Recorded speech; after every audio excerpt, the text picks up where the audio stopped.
everybody, and welcome back. This is day 2 of the Gwent Open Tournament, live from Gamescom in Cologne, Germany. We kicked the tournament off yesterday when 8 of the best players in the world faced off to earn themselves a chunk of that $25,000 prize pool and a spot in today's semifinals. And now only the top 4 remain, and they're going to be going head-to-head in today's semifinals, fighting for a place in the grand final later on today, by the end of which we will have our first Gwent Open champion. Now, yesterday we saw some absolutely insane series, some very hard-fought victories, and in a few moments, for those of you just joining us, there will be a video explaining the format of the Gwent Open and what this is all about. So, the first series that we saw yesterday was Shaggy going up against Chaincaller, and actually showed a very dominant 3-0 victory for the wildcard participant, Shaggy.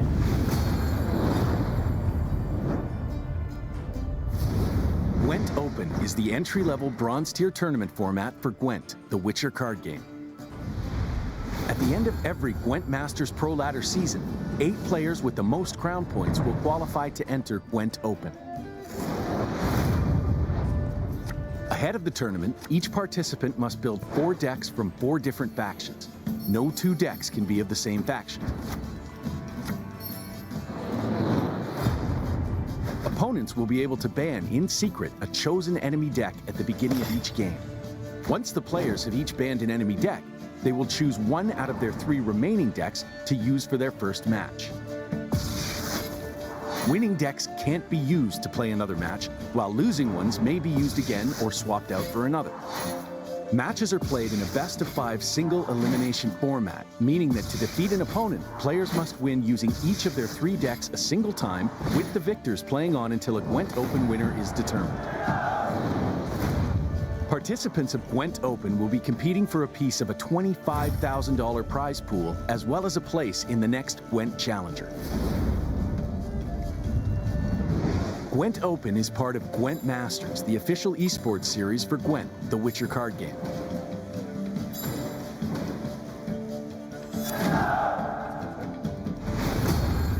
Visit masters.playgwent.com for the complete rule set, tournament dates, and more details regarding the format.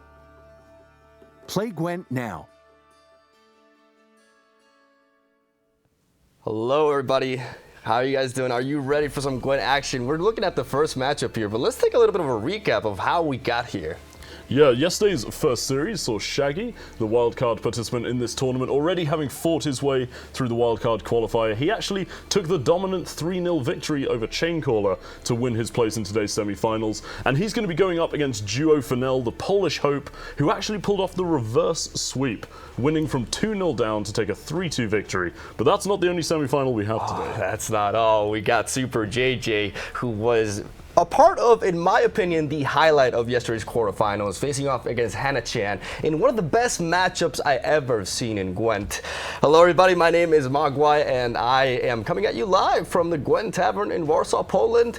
But I'm not alone. I'm joined by my favorite Skelliger, Merchant. How you doing, buddy? Yeah, I'm good, man. I'm very, very ready for another day of top tier Gwent. Yesterday set the bar extremely high, but I'm very excited to be back. I'm very happy to be casting alongside you. How are you doing? I'm doing great. And looking at this panel right here, we see duo Fennell versus Shaggy. We see a ban from Emir and a Dagon ban on the other side. So we're going to see one of the 2 play Emir Nilfgaard, and I don't want to show much bias, but I can be a little bit professional here, but I'm very happy about this. Yeah, you never show Nilfgaardian bias, right? Of course, come on. I think this is really interesting, though. What do you think about this? One player opting to go for the, dare I say, the classic, the Dagon ban, but in a matchup where both players are bringing Mill, one of them's banned Emir and one of them hasn't. What do you think about that? I think that's very fascinating. It's definitely, it would have been very tricky if both players had Emir, because there could have been a mirror in the makings, and that's a very funky matchup. But I think Shaggy's very dangerous with his Emir list, though he's opting not to lead off with it. Here we go, ladies and gentlemen, the first match of the semifinals. We have Dwarves versus Skellige, a matchup that we've actually featured quite a bit in today's, in this whole event, actually, as we see some key mulligans here, and Brand player has already, gone through his mulligan phase. What do you think about this hand? I think that you see a couple of interesting hands. You saw a slightly tricky mulligan for the Brand player there. Like, having the Skirmisher in hand and Lugos is not ideal, because of course that 6 base power is great for killing one of the Mahakam defenders, but we did see cards like Surus in hand which had to be dealt with. However, what the Skellige player Jorah Fennell here can do is he can actually opt to just discard an extra Longship out of his deck for that 6 damage to kill the Mahakam. I think we may see Nature's Gift do Althor's Thunder. We may well see or that. No, double into cross. Althor's double cross. Okay, I didn't know if he had any sort of like reactive cards, but it seems to be a very straightforward dwarf deck, a very proactive list, one that we've actually featured quite a bit, and we talked about in yesterday's quarterfinals. A very powerful deck that has to win round 1. If it wins round 1, it puts you in a very precarious position, because this deck revolves around units that have resilience. You see that little fist down there? That means that these dwarves will stick around for the next round, which is a very big deal, because that means that any sort of strength that they generate here will be translated onto the next round, which is extremely hard to deal with. It is indeed, and what we see from the discard Skellige here is that Longship sitting on the board is going to be doing damage every time you discard a card. Yes. And so what you can do is you can get that to hit the resilient dwarves and weaken the strength that will take over to the next round. So it's actually a very interesting matchup. He did discard the War Longship right there. There we go. He wants pure power, because he still does have a Pirate and Mad Lugos in his hand. What the discard Skellige, the deck that you guys see on top, what this does, it's basically a deck that relies a lot on, as the name says, it discards cards to the graveyard and it triggers, has a lot of very powerful synergies. One of the top tier decks actually, and one of the most uniform lists that we've seen in this event actually, as we see Lord Mercenary drop onto the melee row and break the Jarban Ziggurat to said melee row there, as double Mahakam Defender, double Elven Mercenary, Commander's Horn, 2 golds. I really like this. It's a great opening hand for Shaggy, but I really love that War Longship discard so he could res it back, because if you discard a card, even though it technically hasn't died, it does sit in the graveyard, and you can then resurrect that with the Priestess of Freya. And the beautiful thing is here, he now has doubled up his discard damage to deal with these pesky dwarves. So it's a really tough board state actually for the Dwarven player to get up that strength in when those ships are going to be firing all over the place. Shaggy hovering over that coin, which means that he's opting to perhaps pass. Double War Longship can be extremely difficult to deal with,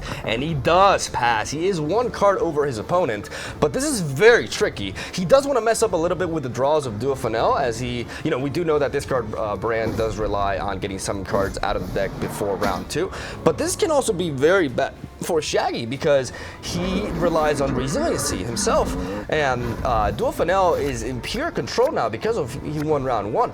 Even though he won't be able to open pass on him due to the resilience, and he may be 1 card down the entire match, this is very tricky for both, and I really don't know who's going to have the upper hand here. I mean, Shaggy must feel very confident about this pass, or at least kind of something that he had to do. I feel like Shaggy's sort of his less than ideal situation has come true though, because we see Duo Fennell has drawn out another ship, the exact card which pressured out the early pass. And double Freya, Exactly. That is nasty. He can get triple ships up if he wanted And to. there's nothing he can do about it, No. because this deck is so proactive. There's no way to. Ooh, this could get very nasty. He's going for it. He's going for it. He's got to be careful being vulnerable to Igni though, because I believe the good thing is, because he discarded one of the War Longships, it is 1 strength above the other 2. In case you guys are wondering, Geralt Igni is that gold card that Shaggy has in his hand. It will, if a row has 20 strength or more, it will scorch, basically destroy, the strongest unit, parenthesis S, emphasis on that, because if multiple units share the same strength, they will all go down. But because of the War Longship that was discarded by Bran, it is 1 strength above the other 2, so he's not vulnerable to that kind of play, or at least as vulnerable. Yeah, which is a really nice asset here. I don't expect to see the triple War Longship. It is an option there, but 2 alone, when you have a couple of discards like we just saw with the Pirate, firing out those shots from the ships, and then you have Madman Lugos. Madman Lugos is the gold card, the 7 strength sitting on the far right side of Jorah Fennell's hand. What that does is you can discard a unit from your deck and deal its strength as damage to a unit of your choice. So for instance, you could discard a 5 strength Raider, hit the Mahakam Defender, break the armor, do a little bit of damage. The Raider would resurrect with its special effect, come out on the board, and the Warlong ships would fire. So the tempo that it's crazy, right? The tempo that card provides is... He's going for the triple ship! Oh, baby, a triple. Why before the Pirates? I don't know. I'm not sure. But we still see Madman Lugos, and that Alderac is actually going to be very, like, Alderac is the spy that you see over there. It's a negative tempo play at the expense of drawing a card. Agni immediately goes down to burn one of the ships. I think this is a very correct play. You cannot deal with triple ships. No. It's just too much of a hassle. I don't know if this immune boost is going to be enough to stop this onslaught. Alderac is played by Dual Fennell. He can afford to make this spy play because he doesn't really need to win this round. He just needs to really pressure the dwarf player. He has to be careful, obviously, with because every single turn that he lets him play something, he can generate more resilience and thus investing into the next round. And I think Madman Lugos is immediately going to go down here and hunt down that Mahakam Defender that's not that Mahakam Defender is not long for this world. Yep. Unfortunately, we did see the Skirmisher get drawn out by Alderac. That's technically the card that you want to play Madman Lugos with, but Raider is a very good alternative because when Madman throws him to the graveyard, he'll go, nah, I'm not up for that. He'll jump straight back out onto the board and you'll still get to deal the damage. So it makes it a 10-point play because you get 5-point Raider and the 5 damage, and then 7 from Lugos, giving you 17 points. I love Madman Lugos. I could talk about how much I love that card for quite a while. But the Coral, like we're seeing all these great tempo I love him. Exactly. We're seeing all these tempo plays come out, right? But the Coral is still sitting there. We're seeing like Skellige compete in tempo without even thinking about this Coral finishing. So, like, what would you say about the significance of Coral in this matchup? There's a lot to say here. For newer players, when we refer to Coral, we're talking about Dual Fennell's gold card, that lady right there. A very devastating card. One of the best in the game, actually. She will target one row and will damage all the units in that row by half their strength, rounding up and ignoring armor. She's the best and most key tool that Skellige players have against dwarves, and it is of utmost importance to draw in this matchup. So I think Dual Fennell is actually in a very strong position because he's able to pressure his opponent, and he has quite the resource for this. Shaggy has to find out a way to get really key buffs going on without stacking all the units in one particular row to minimize the amount of damage that Coral will do to him. Yeah, the Coral is a really scary card when you're playing. But I mean, these are top level players, right? He knows the Coral is there. Even if you can't see it in hand, the smart Dwarves player will play around that Coral at all times. Something that we saw JJ do extremely well yesterday. So you do play around it, but you know, it's like even if you're aware that it's there and you're aware it's going to happen, that doesn't make it hurt any less. But you do see cards like the Dwarven Mercenary trying to split up the strength a little bit to kind of, you know, mitigate some of that Coral damage, but it is still a very scary card indeed. Right now, both players are in equal card state, and I think this is an excellent pass from Dual Fennell. He's already very far behind, and he doesn't want to enable. Oh, here comes Ithleen. The yellow snow, the white frost, double adrenaline rush is going to happen here, and we see a total of 15, 25, 44 strength for the final round with one card down. That is a very massive deal, but Dual Fennell has not played Coral yet, which is very important to know. So this round is going to be very interesting, but 44 strength is a lot, man. Like, I don't know. It's a lot of points, isn't it? 44 is a big old number, but if any card can deal with big old numbers, there is Coral sitting there. And those Dimon Pirate Captains have a few things to say themselves. 28 strength, both of them represent right here. Grimace can also do some good work. At the very least, he'll be an 11 strength play, which is not that bad at all.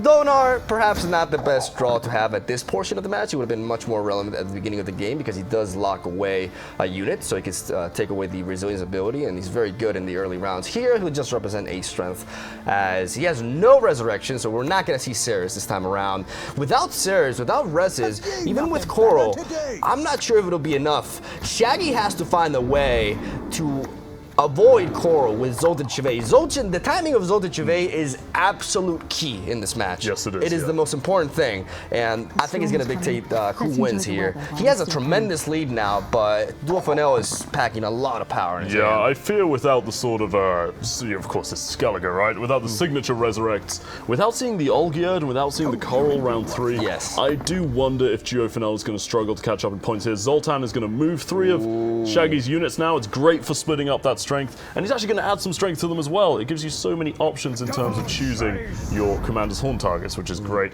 because you can make sure that the Coral, and it's what he's doing here, he's leaving the 23 strength on its own row, so that's saying, yep, that's my strongest unit, but it's with no other units. So if you Coral it, it's not going to do much. So very clever positioning play here by Shaggy. 84 strength points for Shaggy. He doesn't need to get the full value to this Commander's Horn. Like, that's the thing. The intuitive thing to do would be to line up a row with 5 cards and get the 20 value out of it. But he doesn't need that. He's so far up ahead. Ladies and gentlemen, we're talking about like almost like now it's like a 60-point lead. Yeah. How is this even possible? And there's simply, even with all of no, Coral's... he's got him. Yep. it's the positioning. It's the great positioning we see. Excellent performance by Shaggy. A dominant victory right there. 20 strength points ahead of Duel Fennell as he gets the first win. And Dwarves are out of the picture for him. He has good old Emir, the greatest of them all, left. And his last card is, I believe,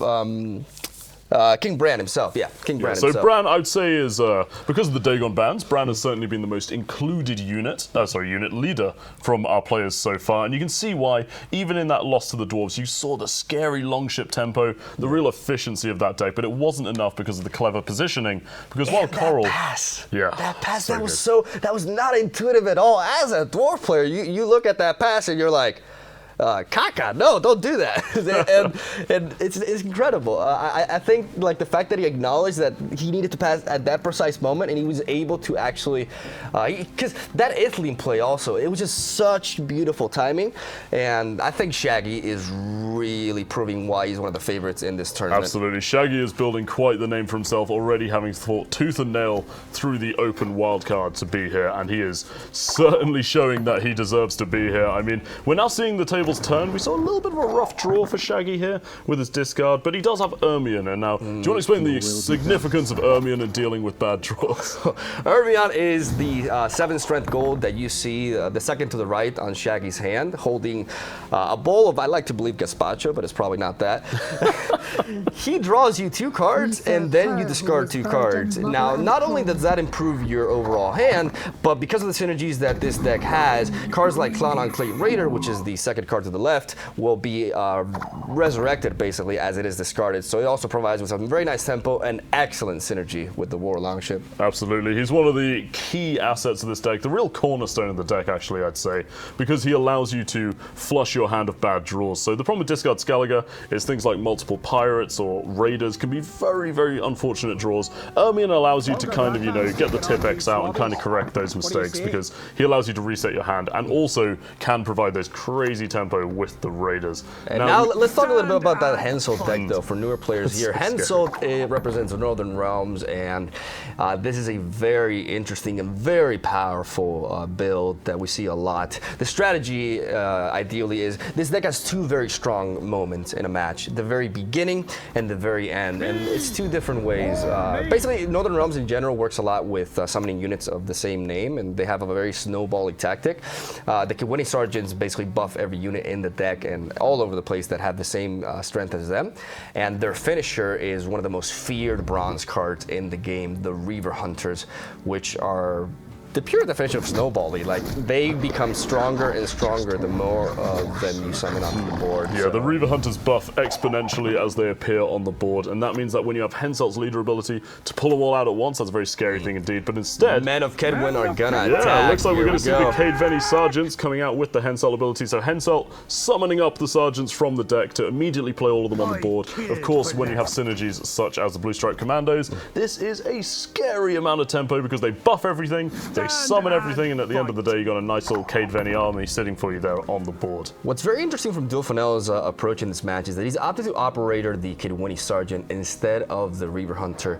I guess valuing more the power that he can generate in round 1, and thinking it's more important, which makes sense because Northern Realms, in this kind of Reaver Hunter build, it's very important for them to be in control in round 2 so that they can set up a proper round 3, because while Reaver Hunters are one of the most powerful bronze cards in the game, they require setup. They require a very precise amount of cards to truly get the most value, and if you lose round 1, your opponent can kind of pressure you to get that out of the picture. As we see Ceres coming onto the board after 2 Raiders are summoned, that was excellent Ermia. That's the perfect Ermia, and that's what we're saying. You know, you can draw things out that you want, like the Donar and Hinder and the Pirate Captain, and then you can flush your hand of cards you don't want. But in Skellige, cards you don't want are in fact very powerful too, because those Raiders get discarded and they come straight back out onto the board. So not only is Ermion this amazing piece of utility, he's also an incredible tempo play when things go your way like that. 22 strength points leads for Shaggy. Fennell does have a few options for very important bursts, like the Temerian Infantryman right there.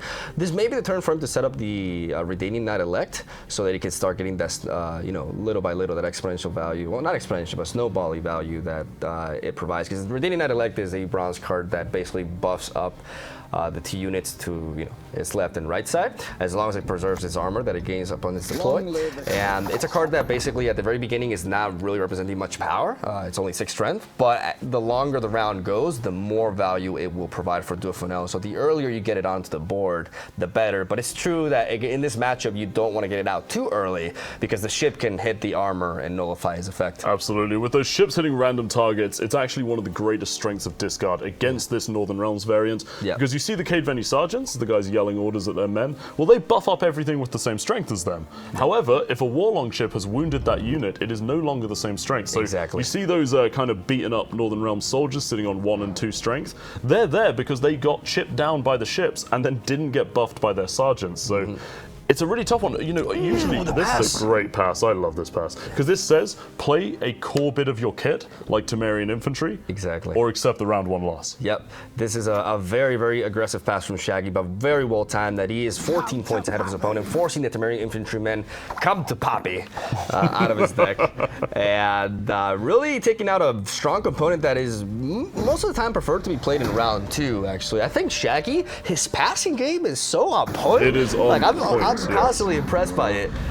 As we see round 2 coming in, and there he draws Old Geared. I think we're going to see a mulligan onto the Kidwini Sergeant by Shaggy. And let's see what Fennell opts to mulligan himself, as he has a pretty solid looking hand, actually. Yeah, it's honestly, it's a nice hand. He's actually doing pretty good here. Maybe the immune boost? I'm not sure. Maybe the Sergeant, I was or thinking. Or the Reaver Hunter. Yeah, he can get it out with Taylor. He's got Shani's a beautiful draw. Yeah. Team Shani, as you say, right? Oh yeah, best girl Shani. However, we see he's looking in his graveyard, he's realizing that the Raiders are gone, meaning that Lugos cannot discard one of them and get it straight onto the board, but he presumably still has a Skirmisher in there. Just checking his list now, he does indeed run 1 Skirmisher, so that Lugos is going to be throwing a Skirmisher out, and the Skirmisher, when you discard him, gains strength, so he gets base strength every time he goes to the graveyard, because the dude just likes dying, what can I say? But you keep playing him, he keeps dying, he gets stronger and stronger, so starting him out with Lugos and using that initial death for damage is such a great play, and it can really shut down a Knight Elect because it will strip that armor clean off. I think this is an excellent timing for Donar, as he can actually, or Geared is actually not a bad chance, because it's not going to buff anything. Like the Radiant Elect has nothing to buff, so you can wait 1 more turn. But I think next turn we're going to see Donar is super key here, because in this matchup it's one of the most important cards, because what Donar does is not only does he lock a unit and strip it from its abilities, it also takes a random bronze unit from the opponent's deck and moves it to your graveyard, and that's going to happen right now, as he's taken a, what was that? Is he going to check? What was it? What was that? I think Shaggy saw it. I didn't see it. Shaggy, show us.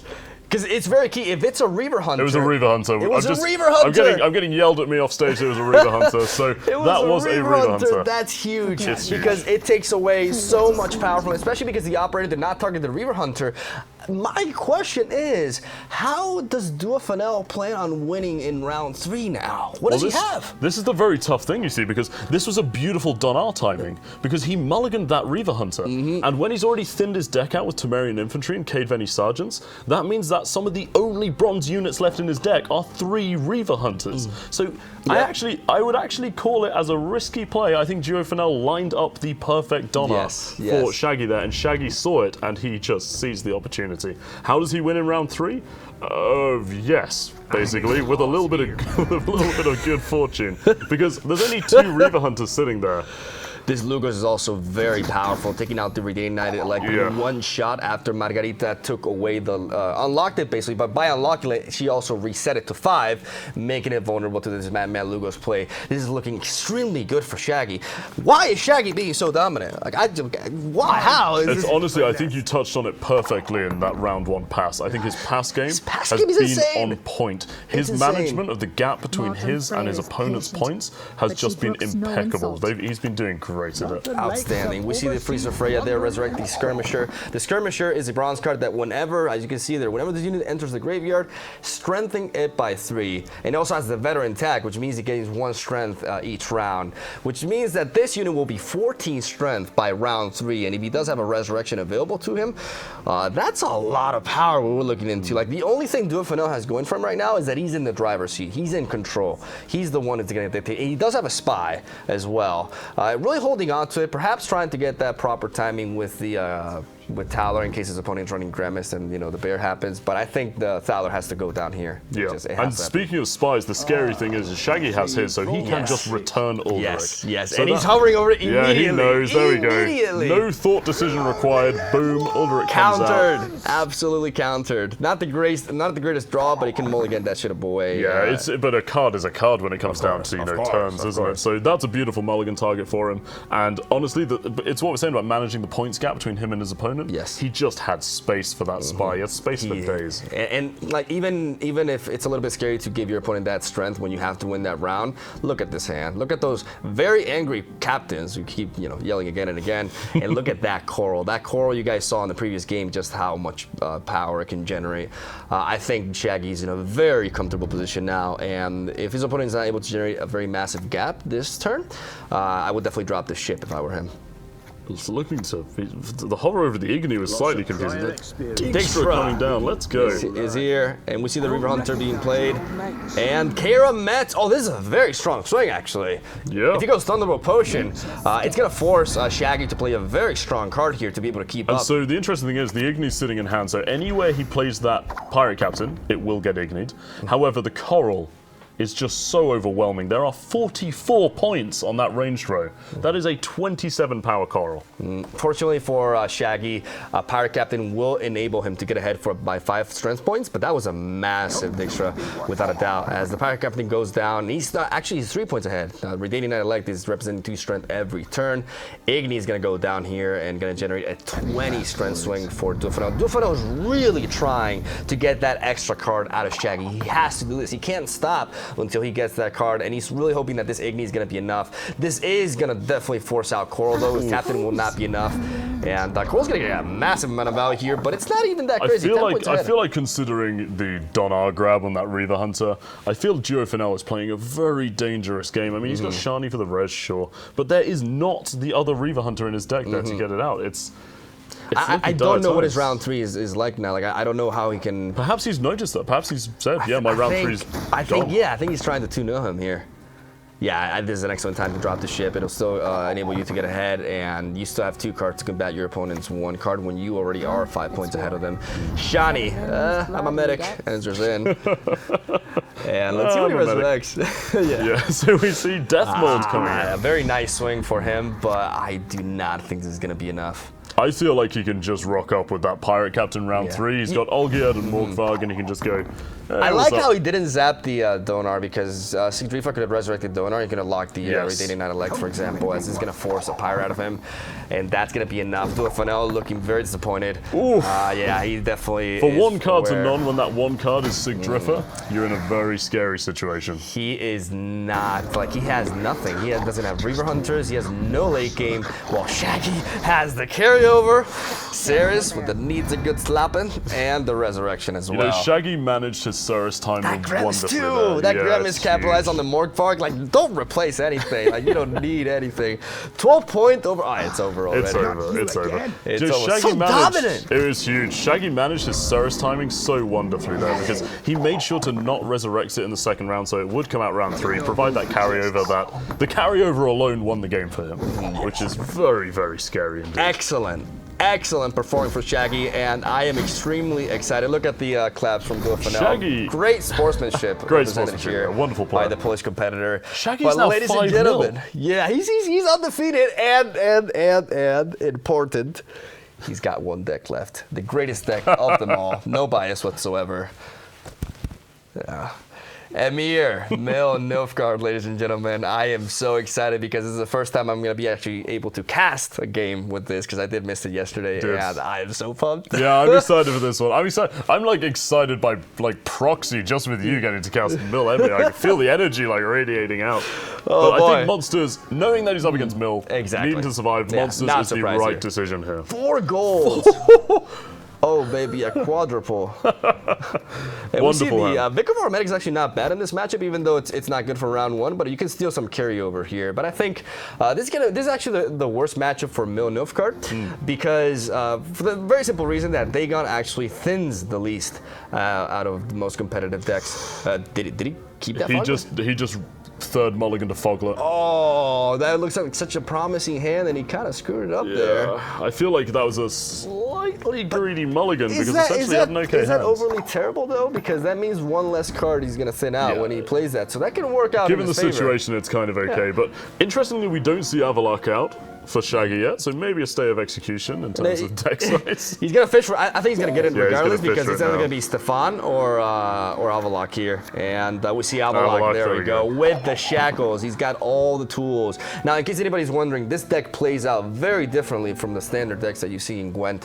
What Mil Nilfgaard tries to do, it's a very fun and interesting approach. You're going to try to take out have your opponent basically. You help out your opponent draw out all the cards in their deck. So in round 3. He has no way to draw, and you can keep drawing yourself and gain massive card advantage over your opponent. And it's also very good against decks that have a lot of cards that revolve around, spawning out of the deck, like Roach, Saskia, etc. Like, there's a lot of strengths that Emir Nilfgaard has, but this is the most awkward matchup. We see a very immediate Nazca standard bearer there to counter the fog, as that leads Fennell to play I the think this is a Wildhound. big Spheres opportunity though on those Yes, Wild it Hunt is, Hounds it because is, it it's is. got a double effect. You're trying to mill your opponent's decks, and not only can you get those Hounds out of there, that's a 2 mil, but also you then actually kind of brick his draws because if he draws the Frost, he doesn't get to play it from the Hound, so he has to play it in a subpar fashion. Yeah. So actually, the Hound is a great target for Spheres. There's a few dilemmas here because you could potentially decoy the Nazca and the bear to get rid of the weather. This is a very early Avalok. I'm not sure if I agree with this Avalok right here. It's extremely early. One of the key things with Mil Nilfgaard is you want to play Avalok as late as possible, but fortunately for Shaggy, he did not draw him a Wall Hunt Hound. I think Shaggy wants to scout out a little bit more before playing Spheres, but Spheres is not perfect here because Wall Hunt Hounds kind of do the it's not the target that I want to hit when I play Mil Nilfgaard, because Wall Hunt Hound kind of does your job for you in a way because it gets a Biting Very Frost true. out of the deck. So I think, and a lot of times you only run 2 Wall Hunt Hounds, not 3. So Shaggy doesn't really want to waste his Spheres there. I think he wants to aim something like the Seleno Harpy, for example, which even though he has one of the 2 copies in hand, he will still get rid of one of them, which is very nice. We're about to see Fire Elemental hit the board though, and Fire Elemental is a very strong card because it represents 13 strength and also has extremely good synergy with the likes of Thunderbolt Potion and Commander's Horn. Yeah, we're seeing some nice tempo out of the Monsters player, as we are used to seeing. However, there is the old Lacerate sitting there in hand for Shaggy, so he's got to be very careful with stacking up these rows because they can very easily get absolutely mauled by that Lacerate. So this is we're probably just going to see him, going into the Avalak combo here because essentially points aren't necessarily his main concern right now. He's more concerned about getting the functionality of that combo off. Now, what's important here, you have to time the shackles very well, and actually Shaggy can afford to do this, because if his opponent spaz, you can't basically bounce back Avalok and play it, but you can play Emir, you can return it to your hand, and you can follow that up with an Alchemist onto a Daring Foot Soldier, and despite the Frost taking down on him, it will put him ahead. So if Dual Fennell passes here, Shaggy will be able to win round 1. 2 cards down, and that is actually really good if you're Mill Nilfgaard. That is extremely good, because 2 cards down is nothing. You can get that card advantage back. This pass from Dual Fennell is very good for Shaggy. Shaggy baited him really well here. Can he play Kahir instead of Emir? Will Kahir do it is a question, because Kahir represents less strength. If he plays Kahir, he's going to go... No, he cannot play Kahir. I don't believe Kahir will work, no. Wait. Will this tie for him, actually? If it counts down, it'll put him down to 10. 8. Actually, Alchemist ties, so he's gonna have to go down an extra card here. Yeah, he'd have to go -3. It's very interesting. You may as well play Kahir. I mean, we really saw that. We really saw yesterday that the key to Mill Nilfgaard was winning round 1. So does he go -3 to win the round? Yes. You have to. This is the way you win this deck. I've gone down like -5. So it's you definitely go for it. He has to play the Alchemist, but this is unfortunately going to tie the game for him because of the Frost. It's so fascinating seeing a Monsters player passing round 1 with no carryover on the board. Yeah, I actually did some bad math there. He's not even going to tie. He's below. They can't even play a Derelict Foot Soldier here. Unfortunately, what is Vic of Aromatic? Vic of Aromatic is actually not enough either, because he's going to be 4 points behind. He's a 5 strength play. He can drop the Spheres on the Hound. I think Lacerate is definitely a worthy play here. I would like to see the Lacerate kept for a little bit more dealing with carry. He does have a second one, though, so I think he can afford to drop it. If he only carried one, I would have agreed with you. Yeah, exactly. Because in this deck, with Emir, you draw everything. Shaggy wins round 1, going down -3. Not the best case scenario. Going down -2 would have been amazing for him. So definitely very good pass by Dual Fennell there, recognizing, because you have to take into consideration, Emir, bouncing back Avalok, and the ability. Because people think Emir is just a decoy on a stick, but no, it's way more than that. And I like this. It's going to be difficult, though, because his opponent is still at 8 cards, so you need to wait to see if he can actually... Like I said, that Foglet in his hand is actually helping him here. As he draws him the Wallhunt Hound, that's actually good. He needs to wait for him to play that Wallhunt Hound and get that Biting Frost out of the deck. I like that. Yeah, it's a very interesting position for Monsters here, because even though it is very likely that he will get decked and that Nilfgaard will be drawing cards when he's not, the carry-over potential of Monsters is something that is probably the most feared thing in Gwent right now. And when he's got the Commander's Horn, he's got double Thunderbolt, he's got double Seleno Harpies, got double Earth Elemental. Is it enough to just tempo him out? Oh, this Swears was a little bit too early. Yeah, I would have preserved it for the Harpy. Yeah, because a lot of players only run 2 Earth Elemental, so it was most likely. In this matchup, I always like to preserve Swears for the Harpy, because it's always a 3-of in every single monster deck. Did not work out well for Shaggy there. I think he kind of needed that a little bit to get 1 extra card out of the deck. If Dual Fennell recognizes this matchup, and he's still going to play the Wallhunt Hound, though. He has to be very careful, because he's thinning through his deck. And he still has Outbreak, we see Emir, we see Decoy in the hand of Shaggy. So this is representing 4 cards drawn for Dual Fennell, plus 1 from the... actually, no, 6 Well, there's 6, because there's Decoy. Yeah, he's going to be able to mill him. He's going to be able to mill him. Yeah, so he will get decked. Oh, the Scorch. Scorch will hit. Oh no! Oh my! Look, Shaggy nods. He knows. That's not a great thing to happen. However, it is gonna be a huge moment for Jorah Fennell. Outbreak is not enough, even if you bounce him a bunch. Outbreak. Oh, he has a chance though. He can get Azir out of his deck and return Avalok to the deck to utilize it in round 3. Yes, he can. So we're gonna see the Alchemist into Daleland to try and fish for that, I believe. Yep. He has to. I like the fact that he can also preserve that Outbreak and wait until it gets weakened to 1 strength to balance it, so that you can actually mitigate all that damage. Nice boost on that as well. Yeah, because when you return a card. Oh, there it is! Straight into the assist! There it is! Oh, that's so scary for Jorah Fennell. He played the Scorch perfectly. Yeah. But I see if Anahid is gonna He could have blocked the Scorch too. Like, that's the thing. Like, that's a misplay from Shaggy because he has Nilfgaardian Knight in the deck, and Nilfgaardian Knight is run for that precise reason. That is why he's there. Because you have Alchemist, you have Avalok, you have a bunch of 8s. So Nilfgaardian Knight is a very good bronze in this deck to kind of, not only that, but also the potential synergy with Daring Foot Soldiers is also good. It's just an excellent bronze for Mil Nilfgaard. Yes. And he didn't time it well there. I think he the, may be a little bit less could've- experienced with this The build. Knight could have went out a little bit earlier. I think he's right. You know, I think a certain Spaniard recently did a lot of damage with Mill and Gwent together, and it's definitely influenced people's tournament picks. So, like you say, perhaps he's a little bit less experienced with this deck, but he's still piloting it very well. I mean, the Scorch block would have been nice, but unfortunately the Avalok does get Scorched. But that Azir choice, Azir is so excellent nice here. for him. Azir is absolutely excellent here.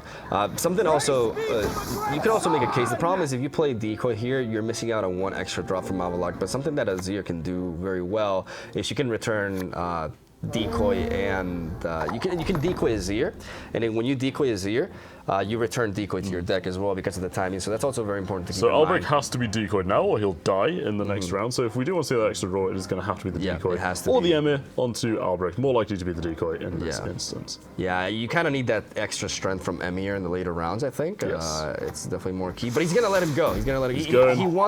He wants Decoy and Emir for Avalok. That's what he wants. I mean, he has a good chance of drawing it, even though, I don't know. It's going to be interesting. It's an okay chance. The key thing, one of the good things in this matchup when it comes to Mil Nilfgaard versus monsters is that Gels becomes absolutely nullified with the milling process. So I think Fennell has to keep that in mind. But the thing is, if you play Gels early on, you're actually milling yourself at the same time. So that Commander's Horn was a very strong play from Fennell to make sure that he can stay ahead of him. He wants to keep that massive card advantage that he possesses right now. Like he's 3 cards ahead of his opponent, and he wants to keep it that way. So these potions are very, very, very solid plays. But he also has to make sure that he keeps good strength for the last round. That is absolutely crucial. And this is what actually, in my opinion, makes Nilfgaard Avalok, and he has to be careful though. Avalok and Albrecht is a little bit greedy because you have to make sure that you don't mill yourself. You are vulnerable to milling yourself too. And we're talking about, like, if he draws into Avalok, that's a total of 6 draws. And Albrecht, 6 draws plus Albrecht 7. Yeah, he may be able to just time it perfectly, but if he has more Daring Foot Soldiers, like it's very risky. Like he has to make sure that he doesn't outdraw himself. As Althor's Thunder onto Selena Heartbeat, you may be wondering why he did that. He plans on playing the Vic of Oro Medic after that to resurrect, so he can have his own carryover being applied here. It's important to note that while Fennell may get milled, he's played all his carryover. Well, he still has one more, so he's going to translate a lot of strength. Yeah, and this is actually, in my opinion, what keeps Mil Nilfgaard as primarily a tournament deck, because in a tournament system, the Challenger format that we use, where a deck is banned, you can ban the Dagon. That Lacerate is denying the carryover. He's like, no eggs for you, Mr. Shaggy. But yeah, in a world without Dagon, Mill is a wonderful thing. But against Dagon, the carryover and the tempo can make it a very risky deck to play, and that's why you tend to see it more in tournaments than you do at the heights of the ladder. Exactly. This is very important because right now Shaggy is 3 cards down, but if he draws into that's all he needs. If he draws into Avalok, that is pretty much like what he needs right now, but he has 8 cards in his deck. It's a very risky thing. Oh, he really needs to fish for it here. He's actually at the mercy of top deck here. If he does not draw Avalok nor Albrecht, ooh, Stefan Skellen, but he needs to mulligan away the. Oh, this is tough. He needs to drop the Alchemist. But does he have more Daring Foot Soldiers in his deck though? Like that's the thing. I think so. Because otherwise, how are you gonna draw? He has to. Yeah, he has does. to fish. He's running triple. He has to. He has to fish for the Daring Foot Soldiers or the Albrecht. Yeah, he has to. Daring Foot Soldier Albrecht. Oh, he's got the Albrecht! He's got it. He's got the Albrecht and Stefan Skellen. So he can play Stefan Skellen, fish for Avalok, return, play Albrecht, draw Avalok, and then play Avalok and follow that up with Emir, and he can get that card advantage back. But the Caretaker, I forgot. This is one of the biggest issues. Oh my goodness. This is one of the biggest issues. This is one of the reasons why Dagon is the worst matchup for Mil Nilfgaard. Caretaker, if you play Azir in round 2, Caretaker will steal it from you in round 3, and he's gonna return cards to his own deck to prevent the milling from happening. This match is intense. Don't play Albrecht first. I like how we both just like pledged there. Like, no, not that one. He still has to go for it. Yeah, he's got more cards to mill now though. It's kind of unfortunate for Fennell that he wasn't able to play that last Earth Elemental, but here we go, boys. Here we go. Oh, that Frightener. That's That is a terrible bad pickup for draw. Fennell. Oh, this is so exciting. This is so exciting because this is very intense. Right now, he's almost like halfway I below think him we're simply going to strength-wise. see the points of monsters win out, though. I mean, I think there's so much carryover. Do not and underestimate so much Tibor, tempo. though. Oh, man, the will Yeah, is but there's very a so look strong. at this point. There's a 33 Oh, my Lord. point. Well, previous turn playing that was Decoy, 33 though. point. Decoy, though. That's huge. That's huge. He doesn't have raw tosser though. Like we have to see because Gels is going to be completely nullified. That's a Gels lot is of dead. strength, Yeah, though. Gels is yeah. All right, let's see this. More milling's going to happen. Avalok is going to be bounced back and again. Going to draw 2 cards for both players once more, and is going to bring Duo Fennell's deck. Oh, list to D-Bomb 0. is actually quite nice here, D-Meridian Bomb. potentially, against And those buffs. Alba is here. Oh boy. Gels is only a 2 strength gold right now. Gels is a 2 strength. he's like my T-Ball's a favorite. 23 strength. And Frightener is a negative 10 strength play. So this is very interesting. Right now, Tibor is representing 23 strength on its own. But look at that board state from monsters. There's units everywhere. He hasn't got less than 6 units on a row. Has he played the second lacerate? Well, has Shaggy? Yeah. Yes, he lacerated to remove the carryover in second round. The second lacerate, yeah. Oh, that's actually an issue because lacerate would be absolutely phenomenal. Well, actually, does he have it? Does he No, have no, it no, on his deck? that was Water That Hack. was- That was that was- Water yeah, Hack. that That was the Water opponent. He needs to get, if he gets lacerate here, that's huge. And Demeritan Bomb is also pretty solid. I love Bomb's that nice, Commander's Horn though, playing around the Raw Tosser. This is gonna be super. Wow, this match is gonna be very, very, very. I don't know, like he still has a lot of power, but like I said, that negative tempo play. But he can actually, like, he has Caranther, so he can play the Frightener on the weather. Oh, he's actually gonna. I like that. I personally, I don't see how Shaggy just catches up in points. He can have all the cards he wants, but Yeah. he's against My monsters. powers are Monsters has a big old tempo, and I'm not sure. Even with the big old Nilfgaard Knight, I don't think he can do it. Yeah, I think there's so much especially points after coming this out draw, and with all the buffing and the lacerate is not going to represent much for Duo Fennell. I'm surprised to not see the Caranther damage. Fiend ticking can up. actually counter the raw tosser as well, so I agree. Even though he's been able to push him, I thought he was gonna bounce back Avalok, but I'm not sure if he had like a Derlin Foot Soldier. I think he had a Derlin Foot Soldier left in his deck, and he didn't want to have it be useless there. But I think he was hoping to draw that. Regardless, I don't think that's gonna matter too much as Caranther hits the board. I think just the overwhelming tempo of this is going to be Mill's undoing, but fear not, fans of Mill. Yeah, Shaggy with For you can see it Shaggy there. does have to win with this deck, so we are going to see 1 and possibly 2 more Mill games coming out, which That's great, they're though. such fun to see. It's such a unique play style. Yes. But here's the thing, right? Gio Fennell's just won with the strongest deck against Mill. Now he's got to play decks that can get milled Exactly. very easily. King Bran and Henselt. It is very important. Does Duo Fennell's Henselt run Neneke? It does not. It does not. He calls his deck Team Shani, and Team Shani has no Neneke, which is the response. Oh man, this is going to be very interesting. gonna be very It's going tough. to be very hard for Emil to not get a victory here. Passing and timing of the shackles. I think Shaggy has to slow down the Avalok, not rush it. Make sure that his opponent, especially in this matchup, you have to wait for all the Blue Stripes Commandos to get out. You have to let your opponent thin into the deck. What a weird opening hand for him.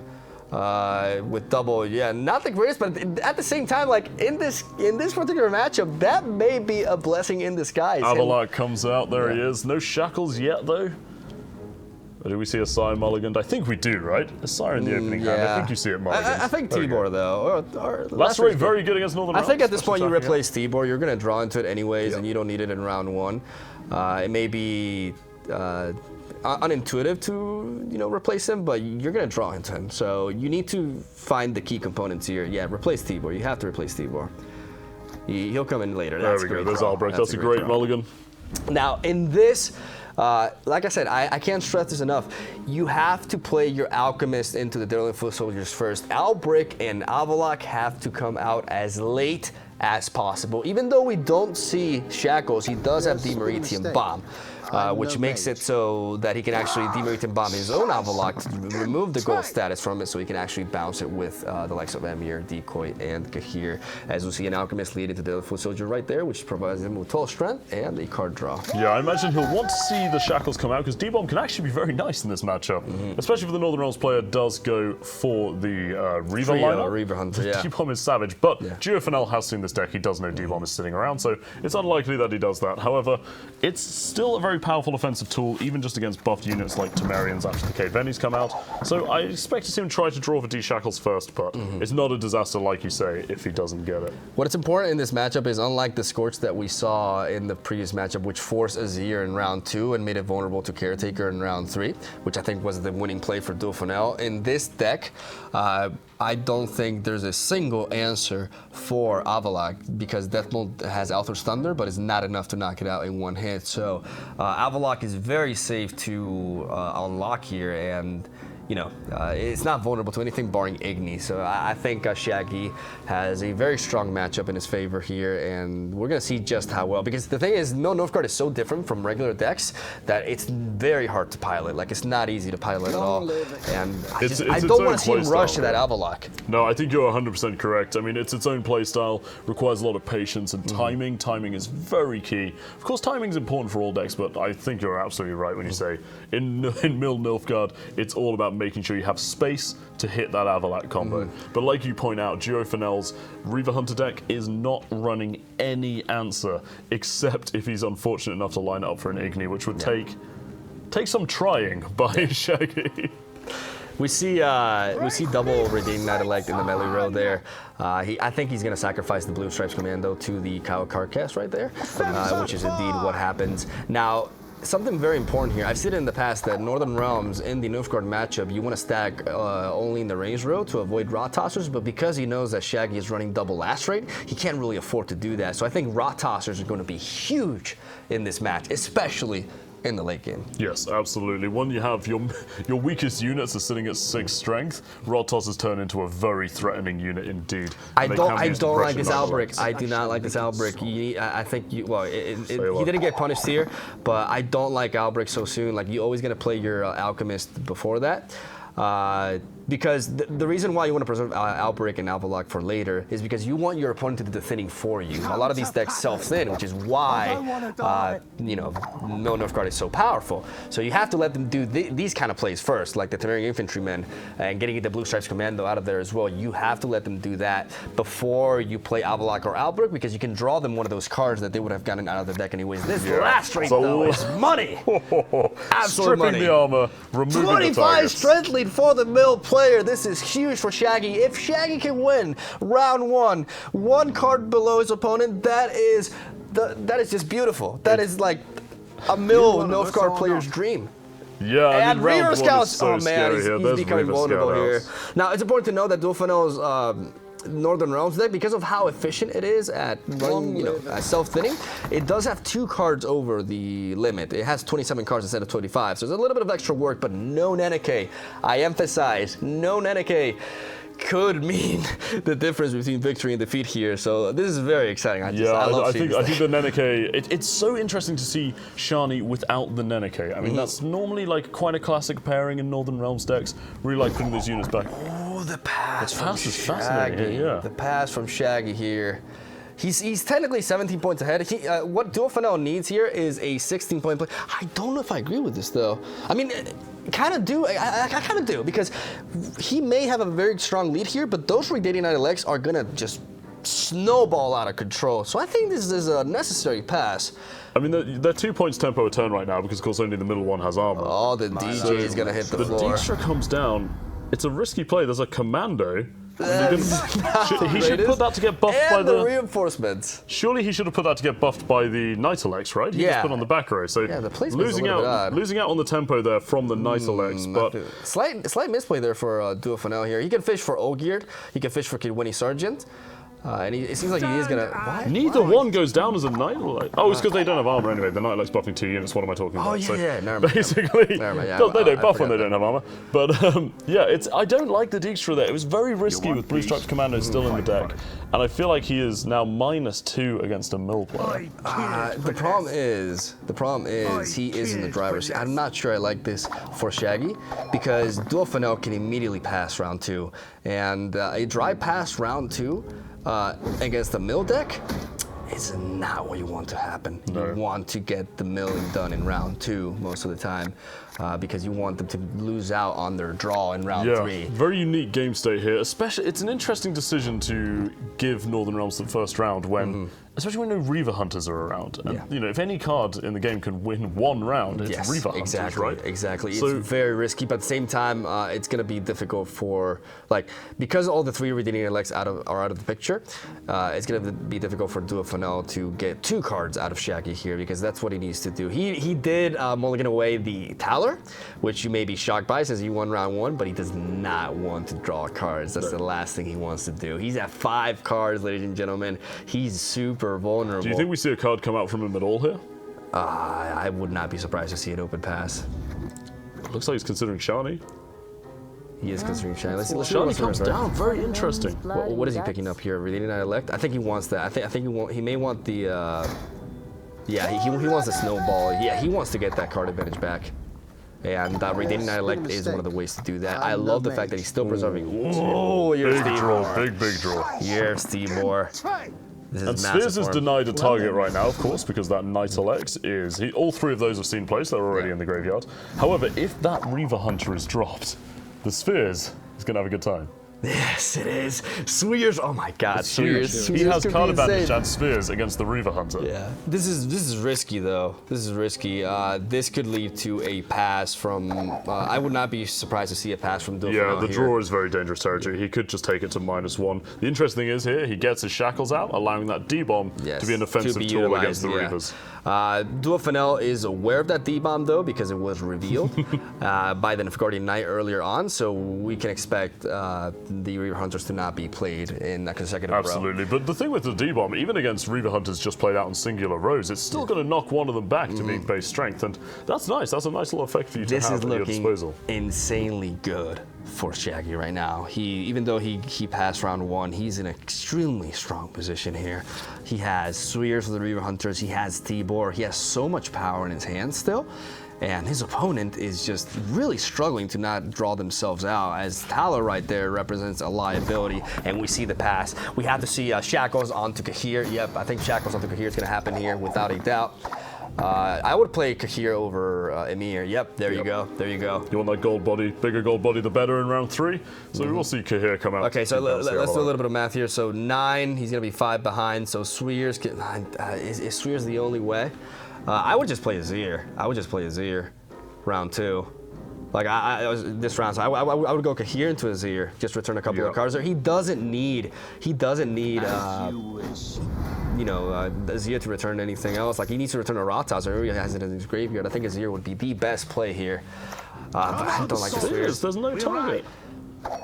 Yeah, I mean, he's gonna mill him anyways, right? I think against Reaver Hunters though, if you see them come down early at all, you can punish. I mean, by not playing Swears, by playing Swears, like he's also like getting more strength for this round. Absolutely. And Sarah is also a nice draw there because if any sort of card in his hand becomes a little bit, not useful, then he can just fish for, like for example, that Nazgûl Sandalberg, he can just replace for something else with Sarah. I like that Sarah there. It can make his hand better. But ladies and gentlemen, this may be the last match of this set. Absolutely. If Shaggy wins here, he will advance to the finals. Having gotten here from the wild card, this is one hell of a performance. He's only lost 1 game, and he's just so impressed. I'm so impressed by this player. I can't stress it enough. I'm phenomenally impressed by Shaggy as well. I mean, we saw yesterday with that dominating 3-0 performance, and now to make it from the wild card even into the semi-finals is fantastic. Because when you come in through a wild card or an open, some people will immediately wipe you out. Yeah, exactly. Ratasser is in Albrecht. If he draws into Albrecht, this is gonna be so. Oh man, he's. I mean, Ratasser is what, like a minimum 7? Oh my lord! Don't play Tibor now. Play Avalok first, right? Yeah, surely you want to get the draws. He's just delaying for the draws. I like that. Now he's got standard bearer, seeing if his opponent has anything else. Now, it's important to note, though, that we see Operator with triple Reaver Hunter in the hand of Dual Fennell, and Kara can even proceed to give him Gwent sign in case he's worried. But there's nothing that his opponent has that can really damage them too much. So he's going to play Tibor now, though. First? I mean, it doesn't really matter because he's going to play Avalok anyway, so I think the he gets the cards regardless. Yeah, okay, he knows his opponent's bronzes, deck. Yeah. Okay, that Tibor is so strong. Oh man, Emir, the Emperor, is going to teach the Normans a lesson. Is it going to be enough to overwhelm 4 Reaver Hunters? With D-Bomb, I think with it is. With D-Bomb, yeah, because D-Bomb... And also he has an Althor's Thunder. This Althor's Thunder is so key. If he doesn't Kara, he's going to lose one of the Reaver Hunters here. There we go, that's dead. Althor's Thunder without a doubt. Yep. Without a doubt. Oh, man, that is huge. He preserved that for this very moment. I love it. That's so big. Oh, this we is so saw the reaction there. When you lose that 4th Reaver, it's so horrible. That takes so much power out of it. Like, that 4th Reaver Hunter is incredibly strong. Like we say, Reaver Hunters buff exponentially, exactly. So each one you put down is more powerful than the last. And he draws Albrecht! He gets Albrecht and Stefan! Look at that. Oh, Emir into... Oh, man, he's gonna get that card advantage back. Easy! Absolutely. Oh, this is huge. Yeah, this is a... That Tyler's dead! That Tyler's useless! The Tyler's dead. The Igni will find value. The Igni will find value. The Margarita's not looking great, to be honest. He's also not playing around. That's a D. That D-bomb. He didn't play. He wants to. He wants to hit that Azir, but will it be worth it? Stefan enters the board. I assume he said, "What do you want me to do?" Yeah, curse this cold. God, Chris. I always get it wrong. Yeah. I'm gonna stop that. Curse this call. As a hay fever sufferer, I empathize with Stefan a lot, so me and him, good card. But yeah, I'm really surprised that decoy in there. Like he can get his entire deck, like the card advantage, and he's already got a tremendous strength lead. This is a wrap. What do you think about him not staggering for the D-bomb? I'm really surprised to see these Reavers dropping together. He's hovering over it too because it's also revealed. Yeah, it's revealed. It's in his face the whole time. And D-bomb doesn't care about armor either. No, it does not. I think that was. I think that's definitely not worth it for Dual Fennell. Dual Fennell looking, his face is filled with a little bit of despair there, as it's tough because when you have a -11 card in your hand and some very powerful options, but you're already so far behind, and your opponent's gonna draw he's gonna have like a billion card advantage. It's a very rough position for Joe Fennell to be in here. Shaggy is maintaining his focus, still making his notes, looking absolutely laser focused right now, which is such an asset because it's so easy to think you've won and just get Sarah's great here too. He can replace the Reaver Hunter and draw another bronze card. Yeah. So that card that the operator gave him, everything is going so well for Shaggy here, and I just do not see him losing this game. This is... Wow. So, I'm just so impressed by this man. Like his past timing is, I think, is great as a player. And we're gonna see Emir, the Emperor himself, bounce Avalok back in again. Order him to draw 2 cards once more. You can't say no to the Emperor. And that decoy by Stefan Skeller. Stefan is such a great card. The decoy comes out, and we just see.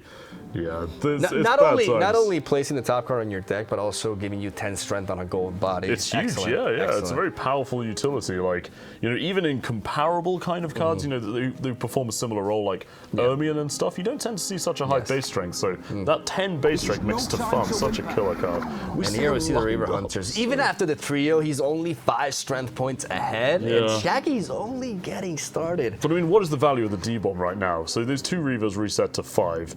Yeah, you just go for it now. But yeah, that's absolutely huge. 20 points, 25 points, Beaver. To be fair though, the Kira is now coming out after the D-bomb. But it's not enough to catch him up. Like, he's gonna be 3 points behind after this Kira Mets. Yeah. Oh man. Oh, that's such a dominant game for Shaggy. Absolutely dominant.